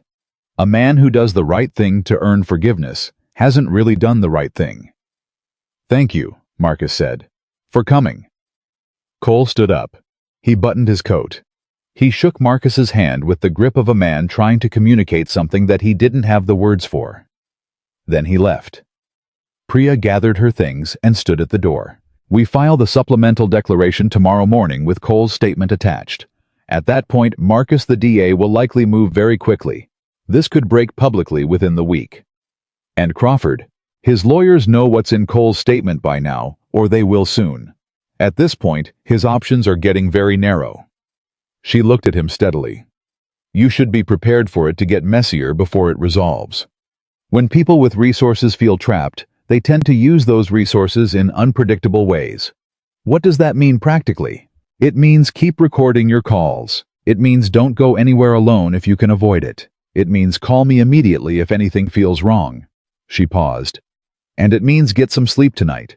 You're going to need to be at full capacity for whatever comes in the next 48 hours. She left. Marcus locked the door. He stood in the quiet of his apartment. The apartment with Amara's drawings on the walls, and the beach picture in the kitchen, and the worn kitchen table, where most of the important things in the last 3 weeks had somehow happened, and he let himself feel for just a moment the full weight of what was in motion. Not pride, not relief. Those would come later maybe. Just wait.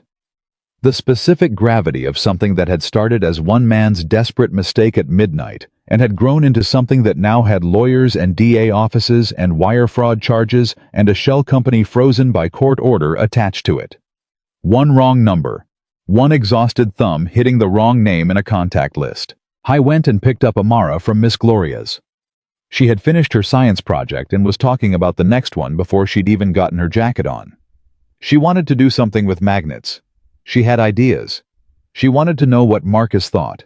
He told her magnets were a great idea. He told her she could do anything she set her mind to. Haimata dinner.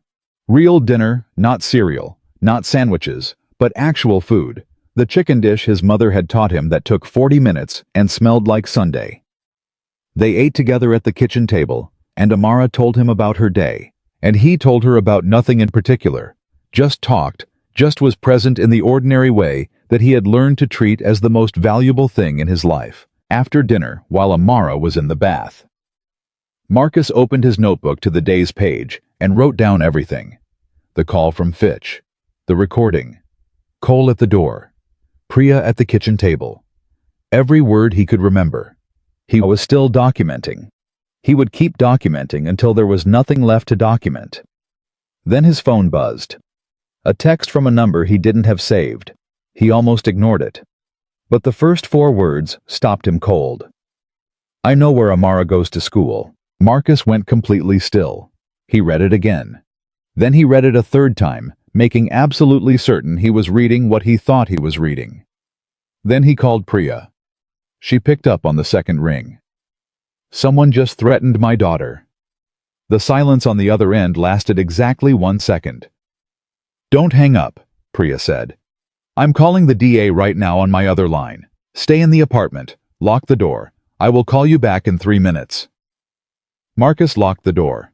He went and sat outside the bathroom, where he could hear Amara singing to herself in the bath some song from school, slightly off-key, completely unself-conscious, and he leaned his back against the wall and kept the phone in his hand and stayed very, very still. He was not afraid for himself. He had not been afraid for himself through any of this. But the sound of his daughter's voice, singing something tuneless and happy on the other side of that door, made his chest feel like it contained something fragile and irreplaceable and completely worth everything. Everything. Priya called back in 2 minutes 40 seconds. The DA's office is treating this as a criminal threat. They're requesting an emergency hearing first thing tomorrow morning. There will be a police presence at Amara's school starting tonight. Her voice was controlled, but there was something underneath it, a genuine human anger that she wasn't entirely suppressing. Marcus, this is Crawford. He is desperate, and he has crossed a line that is going to accelerate everything. The DA was already moving quickly. After this, she stopped. He has no idea what he just did. Marcus sat against the wall outside the bathroom. Amara had moved on to a different song. Good, Marcus said quietly. Get some sleep if you can. Tomorrow is going to be everything. He sat there for another minute after she hung up, just listening to his daughter sing. He thought about Daniel Crawford, about the kind of man who when cornered reached for a child. About the particular moral vacancy required to look at a situation and calculate that a threat to an 8-year-old girl was an acceptable move. He felt the anger in him sharpen into something cleaner than anger, something more like resolve. He had been willing to see this through before. He was willing in a different way now. There was no version of this where he walked away. There was no number, no offer, no threat. There was only what came next, and what came next was going to be the end of Daniel Crawford's ability to do this to anyone else ever again. Marcus put his phone in his pocket, stood up, and knocked on the bathroom door. 5 more minutes, Bug. Dad, I just got in. You've been in there 20 minutes. A dramatic pause. 5 more minutes. 5 more minutes, he agreed. He went back to the kitchen. He sat down at the table. He opened his notebook and kept writing. He didn't sleep. Not really. He lay down at midnight and closed his eyes, and his body rested, but his mind didn't, cycling through the threat message, and Priya's voice on the phone, and the sound of Amara singing through the bathroom door, that slightly off-key sound that was the most important sound in his world. He lay there in the dark and thought about his father, who had documented everything and endured 8 months of difficulty and come out the other side. He thought about Raymond Cole sitting in his living room, looking at Amara's drawings on the wall. He thought about 60 people in a maintenance bay going quiet when he raised his voice. At 5 a.m. he gave up on sleep, got up and made coffee. At 5:30 he texted Priya, "I'm up, tell me what's time." She responded in under a minute, which told him she hadn't slept much either. Emergency hearing is at 8. Judge Caldwell. DA's office will have you escorted in. Don't drive yourself. At 6 he woke Amara. She knew something was different. Children always know they read the atmosphere of a room the way animals read weather, picking up signals that adults have learned to ignore. She looked at him across the breakfast table with those careful eyes and said, "Dad, what's happening?" He had thought about this moment. What to say? How much truth was appropriate for an 8-year-old? He had rehearsed several versions of an answer that was honest without being frightening. What came out was simpler than any of those versions. Some people are trying to make things hard for us right now. But we're going to be okay. I need you to stay close to your teachers today and not leave school with anyone except Miss Gloria. Okay. Anyone except Miss Gloria. She looked at him steadily. Are you in trouble? I'm in a fight. There's a difference.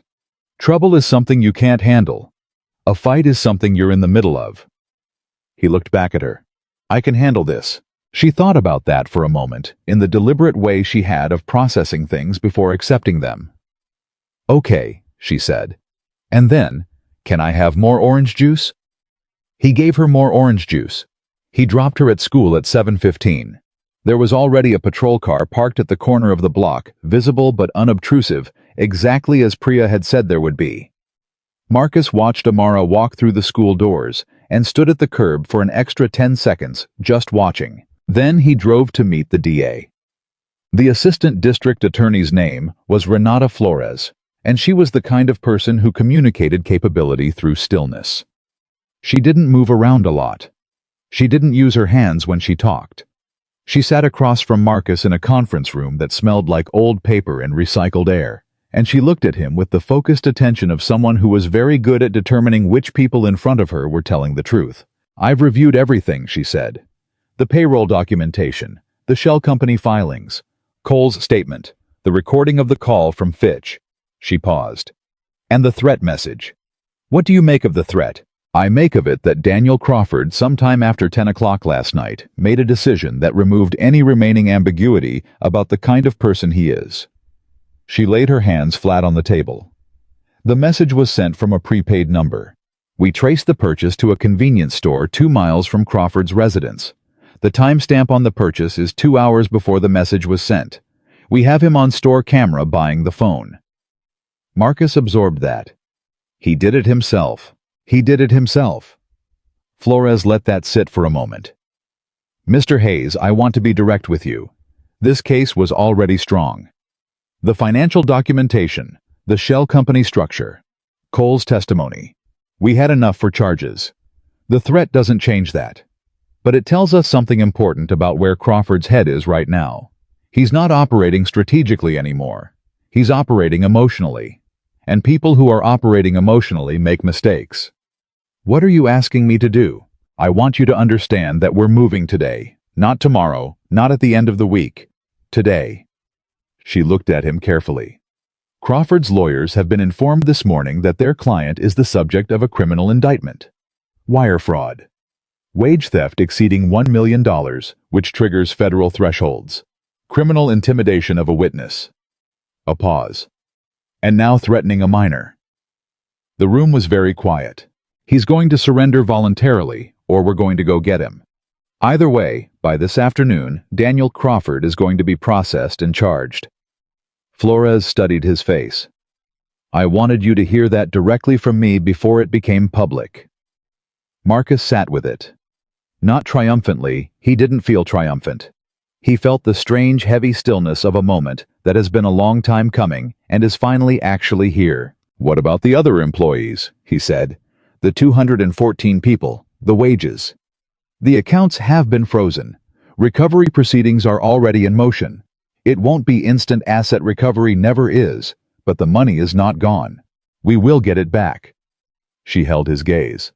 "All of it." "How long?" "For most of it, 6 to 8 months. For some of the more complex asset tracing, possibly a year." She watched him process that. "I know that's not the answer people want to hear when they've been waiting 11 weeks already." "No, but it's an honest answer. I'll take an honest answer every time." She almost smiled. "I've noticed that about you." I went home from the DA's office and sat in his apartment and waited. He didn't know exactly what he was waiting for. A call, a notification, something concrete that would mark the moment. He cleaned the kitchen. He did a load of laundry. He called his mother and talked for 20 minutes without telling her the specifics, because he didn't have them yet, just told her things were moving and he would know more later. His phone rang at 12:47 p.m. "Priya. He surrendered, 20 minutes ago." Crawford walked into the downtown precinct with his lawyers and surrendered to the DA's office. Her voice was controlled, but there was something in it, a release of something that had been held very tight for a very long time. "He's been processed. Arraignment is set for Thursday." Marcus didn't say anything for a moment. "Marcus." "I'm here." "Are you okay?" "Yeah." He stood up from the kitchen table and walked to the window. Outside, the street was completely ordinary cars. A woman walking a dog. A delivery truck, double parked with its hazards blinking. The completely ordinary world going about its completely ordinary business while something seismic happened inside it. "Yeah, I'm okay. Victoria wants to talk to you. She's been asking since this morning." I told her to wait until after the arraignment news, but put her through. A brief silence on the line, then a click, and then Victoria's voice. Marcus. He surrendered. I know. Priya just told me. A pause. I want you to know something. Before any of the next conversations happen, before the press statements and the board meeting and all of the institutional machinery that's going to start moving today, I want to say this directly to you. Her voice was steady, but underneath the steadiness, there was something real. I had no idea. What was happening in my own company to the people working for me?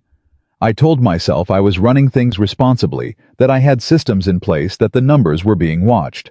And the whole time this was happening one floor below where I sat. A pause. That is a failure of leadership that I am going to spend a long time working to correct. But I wanted you to hear me acknowledge it person to person before I say any of it publicly. Marcus was quiet for a moment. I believe you, he said. I don't need you to forgive me. I believe you, he said again. That's what I've got right now. It's enough to start with. A silence. Then, there are things I want to offer you. A role. Compensation. Things the company should do and that I intend to do. But I don't want to have that conversation today because today isn't about transactions. Today is about something else. Another pause.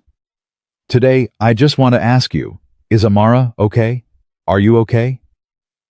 Something about the directness of it, the simple human question stripped of all the institutional weight, hit Marcus somewhere unexpected. She's at school talking about her magnet project, he said.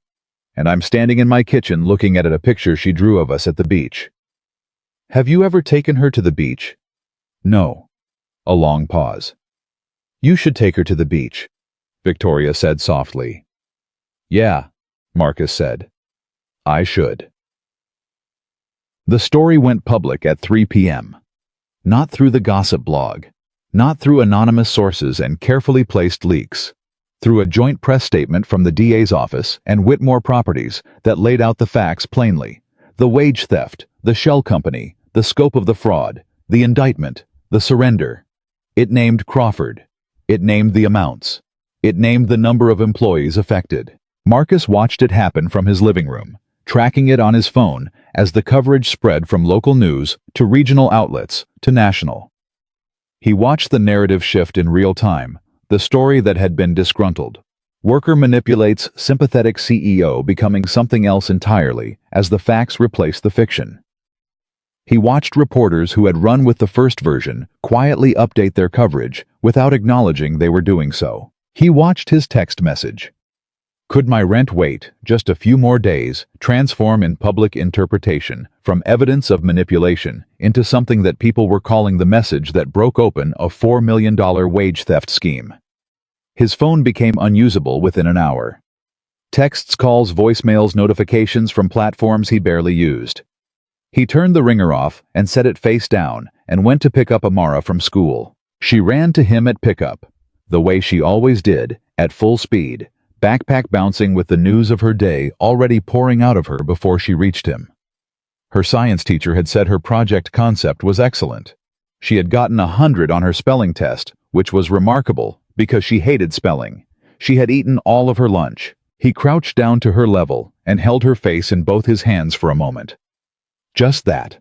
Just held her face and looked at her, and she let him for exactly 3 seconds before she wiggled away because she was 8 years old and there were important things to discuss about magnets. He drove her home. He let her pick what was for dinner. She picked tacos, which she always picked. While he cooked, his phone kept vibrating face down on the counter. Dad, your phone is going crazy. I know. Aren't you going to look at it? Later. What if it's important? The most important thing is happening right here, he said. You want to shred the cheese or chop the lettuce. She chose cheese because she always chose cheese. They made tacos together, and Amara talked, and Marcus listened, and the phone vibrated on the counter, and none of it was more real than that kitchen, and that child, and that ordinary Tuesday evening that felt like the first ordinary thing in a very long time. He looked at the phone after Amara was asleep. There were 212 messages. He didn't read most of them. He wasn't ready for most of them. But he sorted through looking for the ones that mattered, the ones from people he knew, and he found them scattered through the noise like stones in a river. One from his mother. "Your father would have stood up and cheered. I am standing up and cheering. Call me when you can." One from Priya Cole gave a press statement this afternoon. He didn't have to. He did it anyway. "Thought you'd want to know." One from a number he almost didn't recognize, and then did. An employee from the maintenance bay. A man named Terrell, who had been with the company for 9 years, and who had 3 kids, and who had submitted his overtime records to the legal team 8 days ago. "I don't have the words, man. My wife is crying. I didn't tell her how bad it had gotten, and she's just sitting here crying because she said she knew something was wrong, but she didn't know how to ask me about it. Just thank you. That's all. Just thank you." Marcus sat with that one for a long time. Then he found the one from Victoria sent at 4 p.m. "The board has authorized full immediate advance payment of all outstanding wages to affected employees. Personal checks not processed through payroll. By hand if necessary. They will have their money within 10 days. I wanted you to know before it goes out publicly." He read it 3 times. 10 days. Not 6 months. Not 8 months. Not the timeline that Flores had given him for asset recovery, which was honest and accurate, and still felt like an eternity to people who were counting days. Victoria had made a decision with her own authority and her own resources to make people whole now and recover from Crawford's accounts on the back end. He typed back, "That's the right thing to do." Her reply came quickly. "I know. I should have done right things a long time before now. Still learning." He put the phone down. He sat in the kitchen for a while in the quiet with Amara asleep down the hall, and the city making its nighttime sounds outside the window. He reached into the kitchen drawer and took out the eviction notice, the yellow one folded twice that he had kept because he needed to keep it, because it was a document of something real, and he was a man who kept documents of real things. He laid it flat on the kitchen table. He looked at it. Then he opened his notebook and wrote the date at the top of a new page, and he wrote one line under it. "Crawford surrendered today." He stared at that line for a moment. Then he kept writing. The arraignment was Thursday. Marcus wasn't in the courtroom. Flores had told him there was no need for him to be there, that his presence would draw cameras and attention that nobody needed right now, and that the arraignment was procedural. He watched it on the local news on his laptop at Miss Gloria's kitchen table, while Miss Gloria pretended to be doing something else and was very obviously watching over his shoulder. Crawford appeared on screen in a dark suit flanked by lawyers. He looked reduced, not diminished exactly, not broken, but smaller than the idea of him had been. The man who had sent a threatening text about an 8-year-old girl from a prepaid phone bought 2 miles from his house. The man who had redirected the wages of 214 people into his own account for a year and a half. He stood in a courtroom and heard his charges read and entered a not guilty plea in a flat, controlled voice. The judge set bail at $800,000. Crawford's lawyers paid it immediately. Miss Gloria, who had been pretending not to watch, said, $800,000. Like pocket change to that man. "For now," Marcus said. "You think he's done? I think his lawyers are going to tell him to be done. And I think he's scared enough to listen." He closed the laptop. He's not the kind of man who's dangerous when he has options. He sent that message about Amara when he thought he had no options. Now his lawyers are managing him, and the options look cleaner from where he's standing. He paused. He's going to try to cut a deal. Miss Gloria set a cup of coffee in front of him. And if he does, then the DA decides what that deal looks like, not me. She sat down across from him. Miss Gloria was 71 years old and had lived in this building for 22 years and had watched 3 generations of people move through it, had watched people arrive with nothing and build something, and watched people who had something lose it, and watched the particular grinding persistence of people who refused to let the losing be the end of their story. She looked at Marcus now with the expression of someone who had seen enough of life to recognize when a chapter was closing. "How do you feel?" she asked. Plain and direct, the way she always was. Marcus thought about it honestly. "Like I've been running a race I didn't train for," he said. "And the finish line keeps moving, but I can see it now. I couldn't see it 3 weeks ago. And Amara? She wants to do a magnet project. She's very focused on it. Miss Gloria smiled. It was the smile of a woman who understood exactly what it meant that a child was focused on a school project, which was that the child felt safe, which was that the father had held the world together around her. You did good, Miss Gloria said simply. Marcus drank his coffee. I sent the wrong text message, he said. That's how this started. I was exhausted, and I hit the wrong name. And before that you worked 14-hour days, and logged every hour, and kept your records, and raised that girl, and held it together for 6 years by yourself. She pointed at him with the directness of a woman who had earned the right. Don't tell me this started with a mistake. This started with who you are. He didn't have an answer for that. He finished his coffee and went home. 2 days later, Priya called with news he hadn't expected. Crawford's lawyers have approached the DA about a plea agreement. Already, the federal wire fraud exposure scared them. Once it crossed the $1 million threshold, it triggered federal jurisdiction, and that changed the calculation completely. A pause. He's offering full cooperation in exchange for a reduced charge and sentencing recommendation. Which means he gives up everything: the shell company documentation, the names of any other parties who knew, full financial disclosure. Are there other parties who knew? Priya was quiet for a moment. That's what his cooperation would tell us. The DA thinks so. The financial structure was sophisticated enough that Crawford probably had helped someone with more technical expertise than a real estate operations executive would typically have.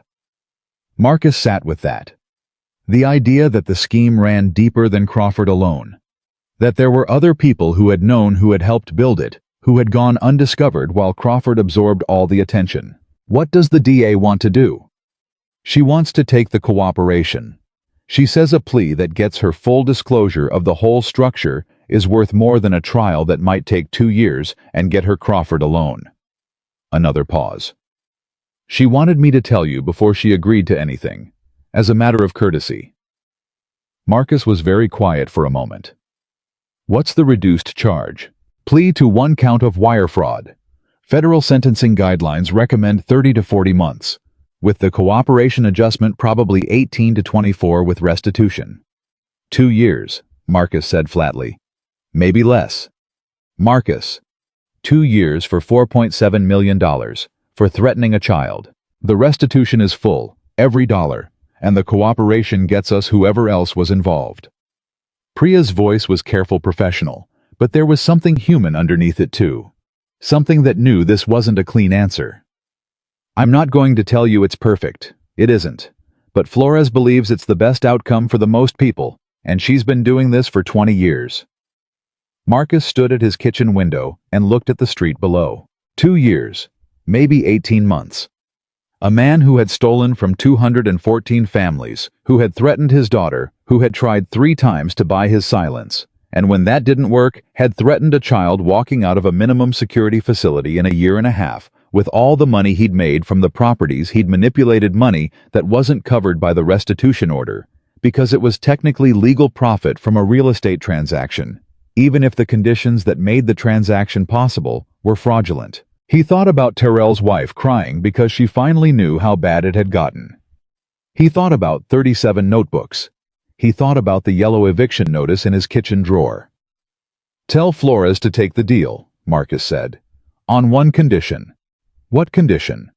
That the cooperation is full. That if there are other people involved, anyone who knew they faced the same exposure Crawford faced. No carve-outs, no protected sources. Everyone. A pause. I'll tell her. And Priya. Yeah. Thank you, for the last 3 weeks. For answering your phone at all hours and sitting at my kitchen table and treating this like it mattered. A brief silence. It did matter, she said simply. It does. He hung up and stood at the window for a few minutes longer. Then he went to Amara's room and knocked on the door. She was sitting on her bed with a library book and 3 different colored pencils doing something elaborate in the margins. Can I sit with you for a minute? She moved over without looking up. He sat on the edge of her bed.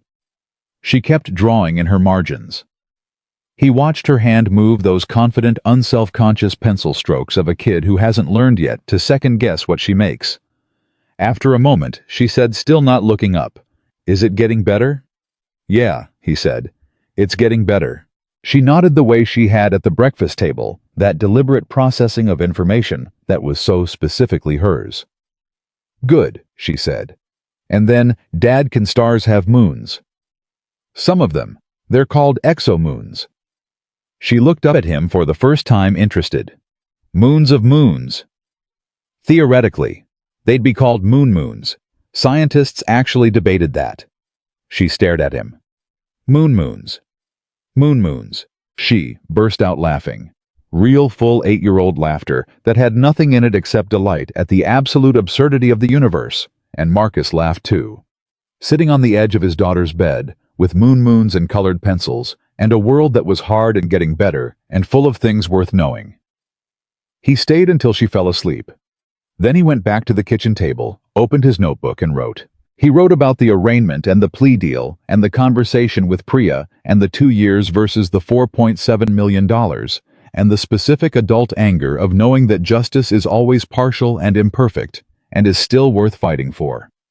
He wrote about moons. He wrote, "Amara laughed tonight. Full and real. That's what I did this for. That's what everything was for." He closed the notebook. Outside, the city was doing what it always did. Running its complicated, indifferent, sometimes cruel, and sometimes generous machinery through another night. Somewhere in it, Daniel Crawford was sitting in whatever room men like him sit in after they've agreed to a plea deal, calculating angles, managing what remained of his position. And here in apartment 4C on Caldwell Street, Marcus Hayes closed his notebook and turned off the kitchen light. He had documented everything. He had not folded. He had held it together for 30 years, and for the last 3 weeks at a level he had not known he was capable of, and he was tired in the particular way that comes at the end of something real. But there was something else now too. Something sitting underneath the tiredness that was not quite pride and not quite relief, but was something more durable than either. The knowledge of what he was made of. He'd wondered sometimes, in the quiet moments, whether he was strong enough, patient enough, brave enough for the things that life might ask of him. Whether the careful documents and the kept promises and the steady presence were enough, whether they meant something, whether they added up to anything that mattered. He knew now. They did. He went to bed. For the first time in 3 weeks, he slept. The checks went out on a Friday. Not direct deposits. Not payroll transfers routed through the same system that had been used to steal from people for 18 months. Victoria had been deliberate about that. She had insisted that the advance payments go out as physical checks, hand-signed, delivered by HR representatives who would put them directly into the hands of the people they were meant for. She said it in the board meeting that approved the payments, and Marcus heard about it later from Priya, and when he heard it, he understood exactly why she had done it that way. Because a direct deposit is a transaction. A check hand-delivered is an acknowledgement. It is one human being standing in front of another and saying, "This is real. What happened to you was real, and I am here in person to make it right." Marcus was at home when his own check arrived. The HR representative was a young woman named Sasha, who looked like she had been given very specific instructions about the importance of this particular round of deliveries, and was taking those instructions seriously. She stood at his door and handed him the envelope and said, "Mr. Hayes, I'm sorry for what happened, personally, not just on behalf of the company." Marcus thanked her and closed the door and stood in his kitchen and opened the envelope. He had been owed 11 weeks of unpaid overtime. The check covered that plus interest, plus an additional amount that the company had calculated as compensation for the documented hardship. The non-payment had caused the late fees, the credit damage, the eviction proceedings. It was more than he had expected, significantly more. He sat down at the kitchen table. He had been sitting at this table for most of the important moments of the last month. It was a small table, slightly unsteady on one leg, that he had been meaning to fix for 2 years. It was a maintenance technician's particular irony that the things in his own apartment most in need of repair were usually the last to get his attention. He had sat here the night he sent the wrong text. He had sat here with Priya and Raymond Cole. He had sat here in the small hours of a dozen different nights, writing in his notebook, documenting. He sat here now, with a check in his hands, that represented 11 weeks of work that had been stolen from him, returned at last. I didn't feel the way he'd imagined he would feel. He'd thought there might be something explosive in it, relief or triumph, or the specific joy of vindication. Instead, it was quieter than that. It was the feeling of a weight being set down. Not dramatically, just set down. The constant low-level calculation, the micromanagement of every dollar, the exhausting arithmetic of a man managing too little for too long. It didn't vanish in that moment, because financial anxiety doesn't vanish in a moment, it unlearns itself slowly over time. But something shifted. Some fundamental thing that had been clenched in his chest for months loosened slightly. He folded the check carefully and put it in his shirt pocket.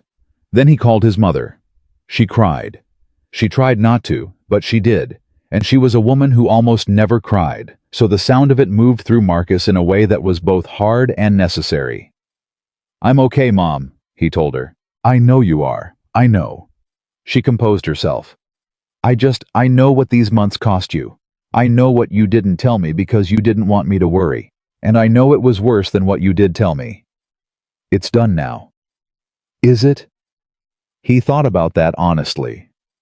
"The worst of it is. The rest is different. The rest I think I can handle." A pause. "Your father used to say that getting through the hard part doesn't mean the hard part didn't happen. It just means you're on the other side of it." Smart man. He was. He really was. Another pause. "Marcus, take that baby to the beach." He smiled. "Yes, ma'am." Victoria called the following Monday with the offer. I had known it was coming. She had referenced it in their last conversation, things she wanted to offer: a role, compensation, and she had deliberately waited until the immediate crisis had resolved and the checks had gone out and the world had settled slightly before making the call. He respected the timing. It showed she understood that a conversation about his future shouldn't happen while they were still in the middle of managing the present. I was in the living room when she called. Amara was at school. The apartment was quiet. "I want to be straightforward with you," Victoria began, which was how she usually began things and which Marcus had come to appreciate about her. "I'm going to offer you something, and I want you to know that the offer is not a transaction. It's not a way of managing you or containing you or ensuring your continued cooperation, because all of that is already handled and doesn't need managing. This is something I think is right." "Go ahead." "I'm creating a new division within the company, employee advocacy and labor accountability. It will have the authority to conduct independent audits of payroll and compensation practices, to receive and investigate worker complaints, and to escalate directly to the board when it identifies systemic issues. It will operate separately from HR, separately from operations, with its own reporting structure." A pause. "I want you to run it." Marcus was quiet. "You'd start as director. Full benefits, a salary. I think you'll find significant, and this matters to me, real authority. Not symbolic authority. Not a title that exists to look good in a press statement. Actual decision-making power within a division that has actual teeth." She paused again. "I also want to be clear that this offer exists regardless of whether you say yes. The division is being created because it should exist. I should have built something like it years ago. Your answer doesn't change that." He sat with it. It was a remarkable offer. It was the kind of offer that comes to a person once at most and usually doesn't come at all. The kind where the thing being offered is not just the job, but the ability to do genuine lasting good within a structure large enough to make that good matter at scale. 214 people had been affected by the theft. Whitmore Properties had thousands of employees across dozens of properties. The division Victoria was describing would touch all of them. I thought about his father. The maintenance worker who had reported a foreman and endured 8 months of difficulty and come out the other side. Who had taught his son to document everything because the system wasn't built for them, and documentation was how you proved you existed within it. I thought about what it would mean to build the thing his father had never had. The internal mechanism. The place where a man could go with his notebook full of hours and know that someone would look at it and take it seriously. "I have one question," Marcus said. "Ask it. When I identify a problem, when the division finds something that implicates people at a senior level, do I have your word that the response will be to address the problem? Not to manage me, not to contain the finding, to address the actual problem." No hesitation. "You have my word." "Then yes," Marcus said. "I'll do it." He heard something in the silence that followed. Not surprise, but something like gratitude, which was not an emotion he had expected from a billionaire CEO, and which landed on him as entirely genuine. "There's one more thing," Victoria said. "The press. They want to talk to you. Every outlet that ran the first story, the manipulative disgruntled worker story, they all want the follow-up. Your version, your actual story." A pause. "That's entirely your choice. I want to be clear that the company does not need you to speak publicly. This isn't about our PR. But I think, and this is my personal opinion, not a request, I think there are a lot of people who would benefit from hearing what you have to say." Marcus looked at the kitchen wall where Amara's drawings were taped. The beach picture. The family portrait with the crayon sun. "I'll think about it," he said. He thought about it for 2 days. He said yes to one interview, not a big network. Not the outlets that had run the original smear and were now calling with the performative urgency of journalists who wanted the redemption story as badly as they'd wanted the scandal. He said yes to a local reporter named Deshaun Carter, who had covered the original story with more care than most, who had been the first to raise questions about the sourcing of the industry blog post, who had called Priya's office 3 times seeking comment before running anything. They sat in Marcus's apartment. Deshaun had a small camera set up and a recorder, and the demeanor of someone who had prepared carefully and was trying not to show how nervous he was, which Marcus found genuinely endearing. "I want to start at the beginning," Deshaun said. "The night you sent the message." So Marcus told it. He told it simply, without performance, in the same plain way he had told it in Victoria's office 6 weeks ago, the 14-hour shift. The eviction notice. Amara asleep at the kitchen table. The message typed with tired, cracked hands. The wrong name in the contact list. The 30 seconds of absolute certainty that his career was finished. Deshaun listened without interrupting. "What did you think when she replied?" Deshaun asked. "I thought I was still fired. I thought the 4 words meant something different than they did." Marcus paused. "I spent about 3 hours that night running every possible version of what the next morning might look like. Almost none of the versions I ran were accurate. What made you decide to go? I didn't have a choice I was willing to live with. Not going, staying home, pretending the message hadn't happened, that wasn't something I could do." He looked at Deshaun steadily. "I've spent my whole life going, showing up. That's the whole thing, really. You show up. Whatever the room looks like when you walk in, you walk in." Deshaun wrote something in his notepad. "When the story first broke, the version that called you an opportunist, what was that like?" Marcus was quiet for a moment. "It was like reading about a stranger," he said. "The person they described, the calculating employee who engineered a scheme to exploit a sympathetic CEO. I didn't recognize that person at all. The message they used as evidence of the scheme, I wrote that message because I was desperate and exhausted, and I'm a man who tells the truth when he's in trouble. That's all it was." He paused. "The hardest part wasn't the anger. It was reading my own words in a context that made them mean something they didn't mean. That specific thing, having something true, used to tell a lie that takes a minute to sit with. How did you get through it?" "I went and stood in front of 60 people and told them the truth. Before Crawford could use the story against us, I owned it. I said, yes, I sent that message. Yes, I was struggling. Yes, I had $63 in my bank account and an eviction notice on my door." He met Deshaun's eyes. "Being poor doesn't make a person dishonest. Struggling doesn't make a person weak. The only power that story had over me was the power I gave it by being ashamed of it. So I stopped being ashamed of it." Deshaun looked at him for a moment without writing anything. "That moment in the maintenance bay," he said. "The 60 people. What was that like?" "Quiet," Marcus said. "It went very quiet. And then it wasn't quiet anymore." The interview ran 4 days later. Local first, then picked up nationally. Marcus watched it from his couch with Amara, who had asked to watch it, and who sat very still throughout, in a way that she almost never did, and who, when it ended, turned to him with an expression he had never seen on her face before. Something serious and proud, and slightly awed, the expression of a child seeing her parent as a person fully for the first time. "Dad," she said. "Yeah." "You were really scared." "Yeah, I really was." She processed that. "But you did it anyway." "Yeah." She nodded slowly. Then she leaned against him the way she did when she was tired, and said nothing else for a while, and Marcus put his arm around her, and they sat on the couch together while the city made its evening sounds outside the window. Crawford's cooperation agreement produced 2 additional names.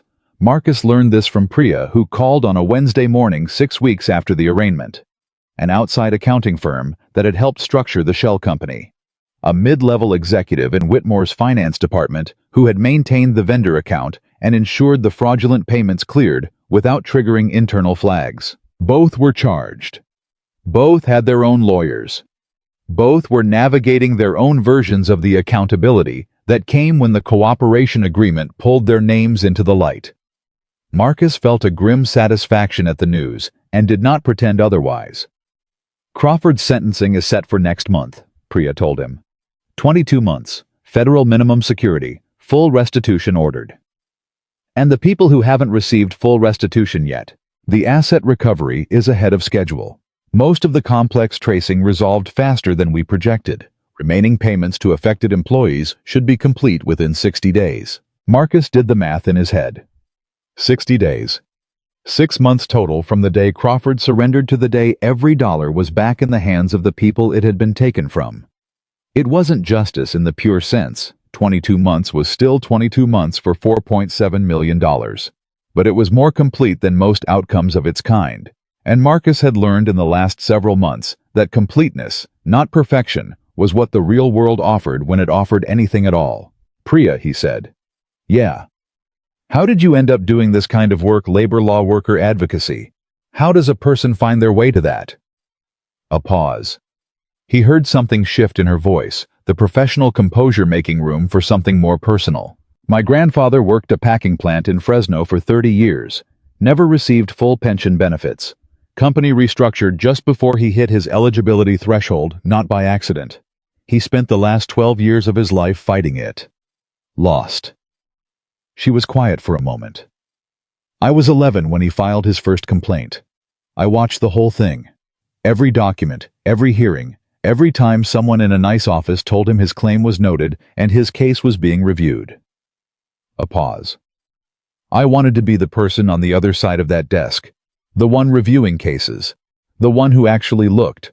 Marcus was quiet. "You are," he said. "I try to be." A brief pause.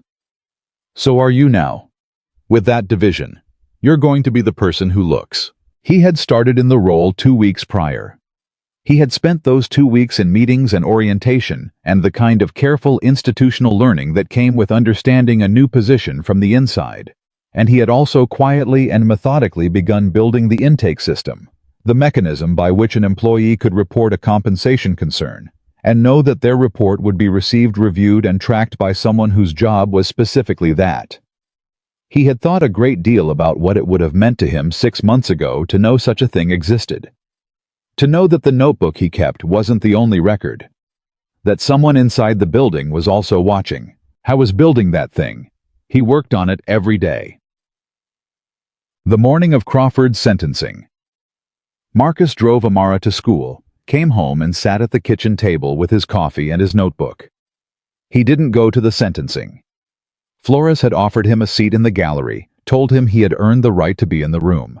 He had thought about it for several days and decided against it. It wasn't avoidance. It was clarity about what mattered. He had been in the room at every stage that required him. He had given his statement. He had provided his documentation. He had refused the offers and recorded the calls and stood in the maintenance bay and told the truth. He had done every part that was his to do. The sentencing was the system doing its part. He didn't need to watch. He knew what he had done. He knew what it had cost. He knew what it had produced. That was enough. He opened his notebook instead and wrote. He wrote about the last 6 months. In a way he hadn't written before, not documentation, not evidence, but something more personal. The night of the wrong text. Victoria's office. The maintenance bay. Cole at his door. Amara singing through the bathroom door while he held the phone and waited for Priya to call back. The yellow eviction notice still in the kitchen drawer that he had looked at so many times, it had become almost a familiar object stripped of its original power to wound. He wrote about his father. About what it meant to inherit not money or property, but knowledge, survival knowledge. The specific wisdom of men who had learned to document their existence in systems that preferred them invisible.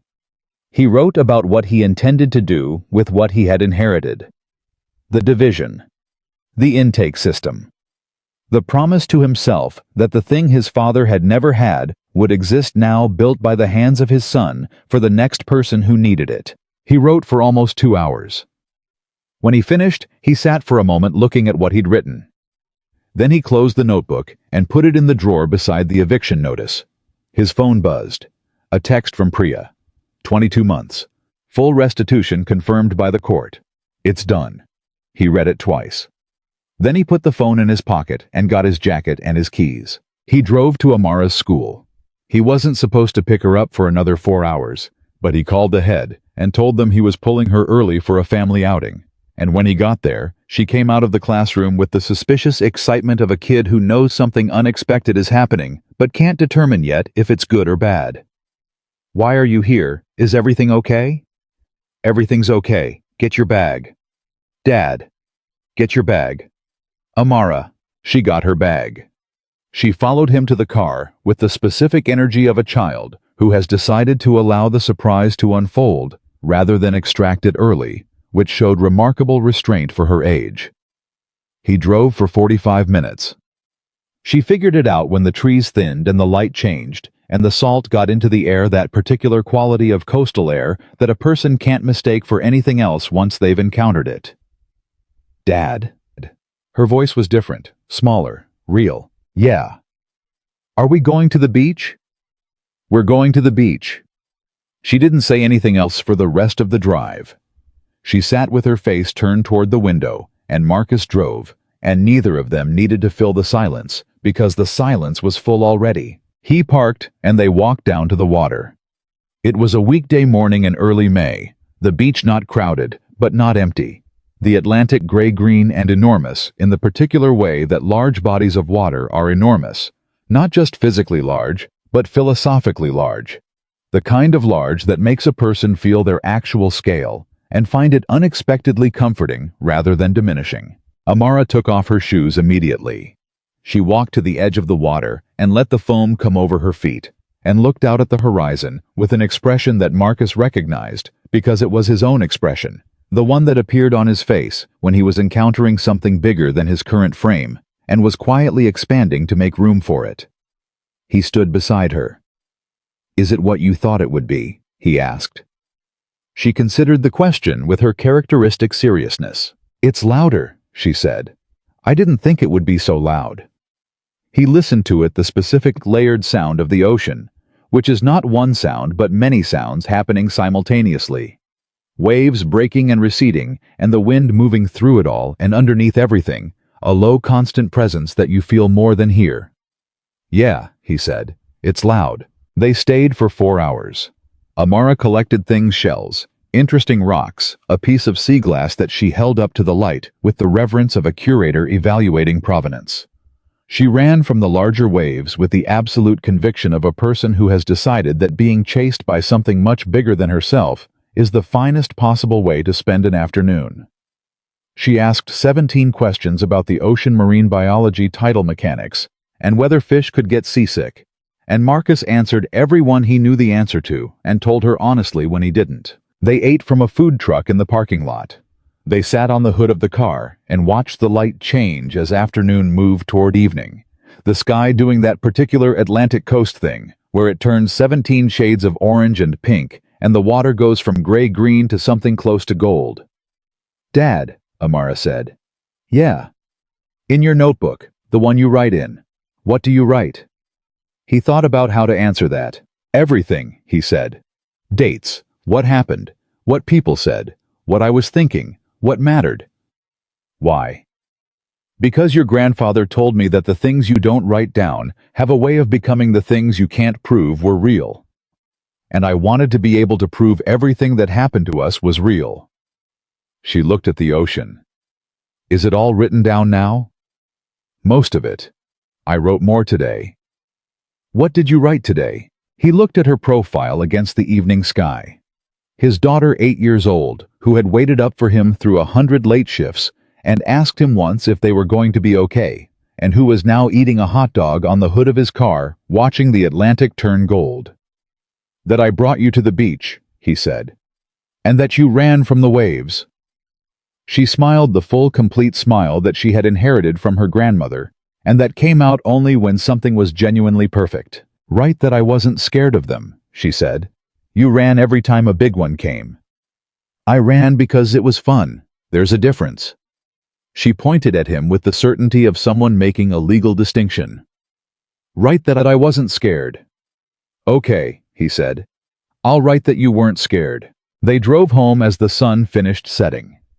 Amara fell asleep in the passenger seat about 20 minutes out. The way she had fallen asleep when she was small, suddenly, completely one moment awake, and the next entirely gone. Her head tipped against the window and her collection of sea glass and shells in her lap. Marcus drove through the dark and thought about nothing in particular. He thought about the notebook. He thought about his father. He thought about Raymond Cole's daughter, who was 12 years old and might find out now that her father had done the right thing when it counted. He thought about Terrell's wife crying at the kitchen table because the weight was finally lifted, and relief and grief can feel like the same thing when they arrive together after a long time. I thought about 60 people going quiet in a maintenance bay. He thought about 4 words on a phone screen at midnight: do not pay yet. I thought about all the things that have to go exactly precisely wrong in order for something to go exactly precisely right. The 14-hour shift that left him too exhausted to notice which name he was pressing. The alphabetical accident that put Crawford's name directly above Cole's and both of them near Whitmore's in a contact list organized by recent calls. The particular midnight desperation that made him send the message instead of deleting it. Every single thing that should have been the end of him had instead been the beginning of something he hadn't been able to see from inside it. He pulled into his parking space on Caldwell Street. He sat for a moment without getting out. Then he reached over and gently touched Amara's shoulder. Bug, we're home. She stirred, blinked, looked out the window at the familiar building. I wasn't done sleeping, she said. You can sleep inside. She gathered her shells and her sea glass with the proprietary care of someone transporting a collection of significant artifacts. Marcus carried her bag. They went upstairs together. He got her into bed shoes, off shells on the nightstand, sea glass in the special box she kept for things she wanted to keep permanently. He pulled the blanket up. She was already half asleep. Dad? Yeah. Today was the best day. He stood in the dark of her bedroom and let that land in him completely. Yeah, he said. It was. He went to the kitchen. He got the eviction notice from the drawer, the yellow one folded twice that had been in that drawer for 6 months. He unfolded it and smoothed it flat on the table and looked at it one more time. Rent balance due. Payment required. Legal action will commence. He folded it once more. He opened the notebook to the last page he had written and tucked it inside. Not to hide it. Not because he was ashamed of it. He kept it the same way he kept everything, because it was real, because it had happened, because a man who documents his life knows that the difficult pages are the ones that tell you most clearly who you are. He closed the notebook. I thought about what his mother had said, that getting through the hard part doesn't mean the hard part didn't happen. It just means you're on the other side of it. He thought about what Priya had said, that he was going to be the person who looks. He thought about what Amara had said emphatically on the hood of a car with sea glass in her lap. I wasn't scared.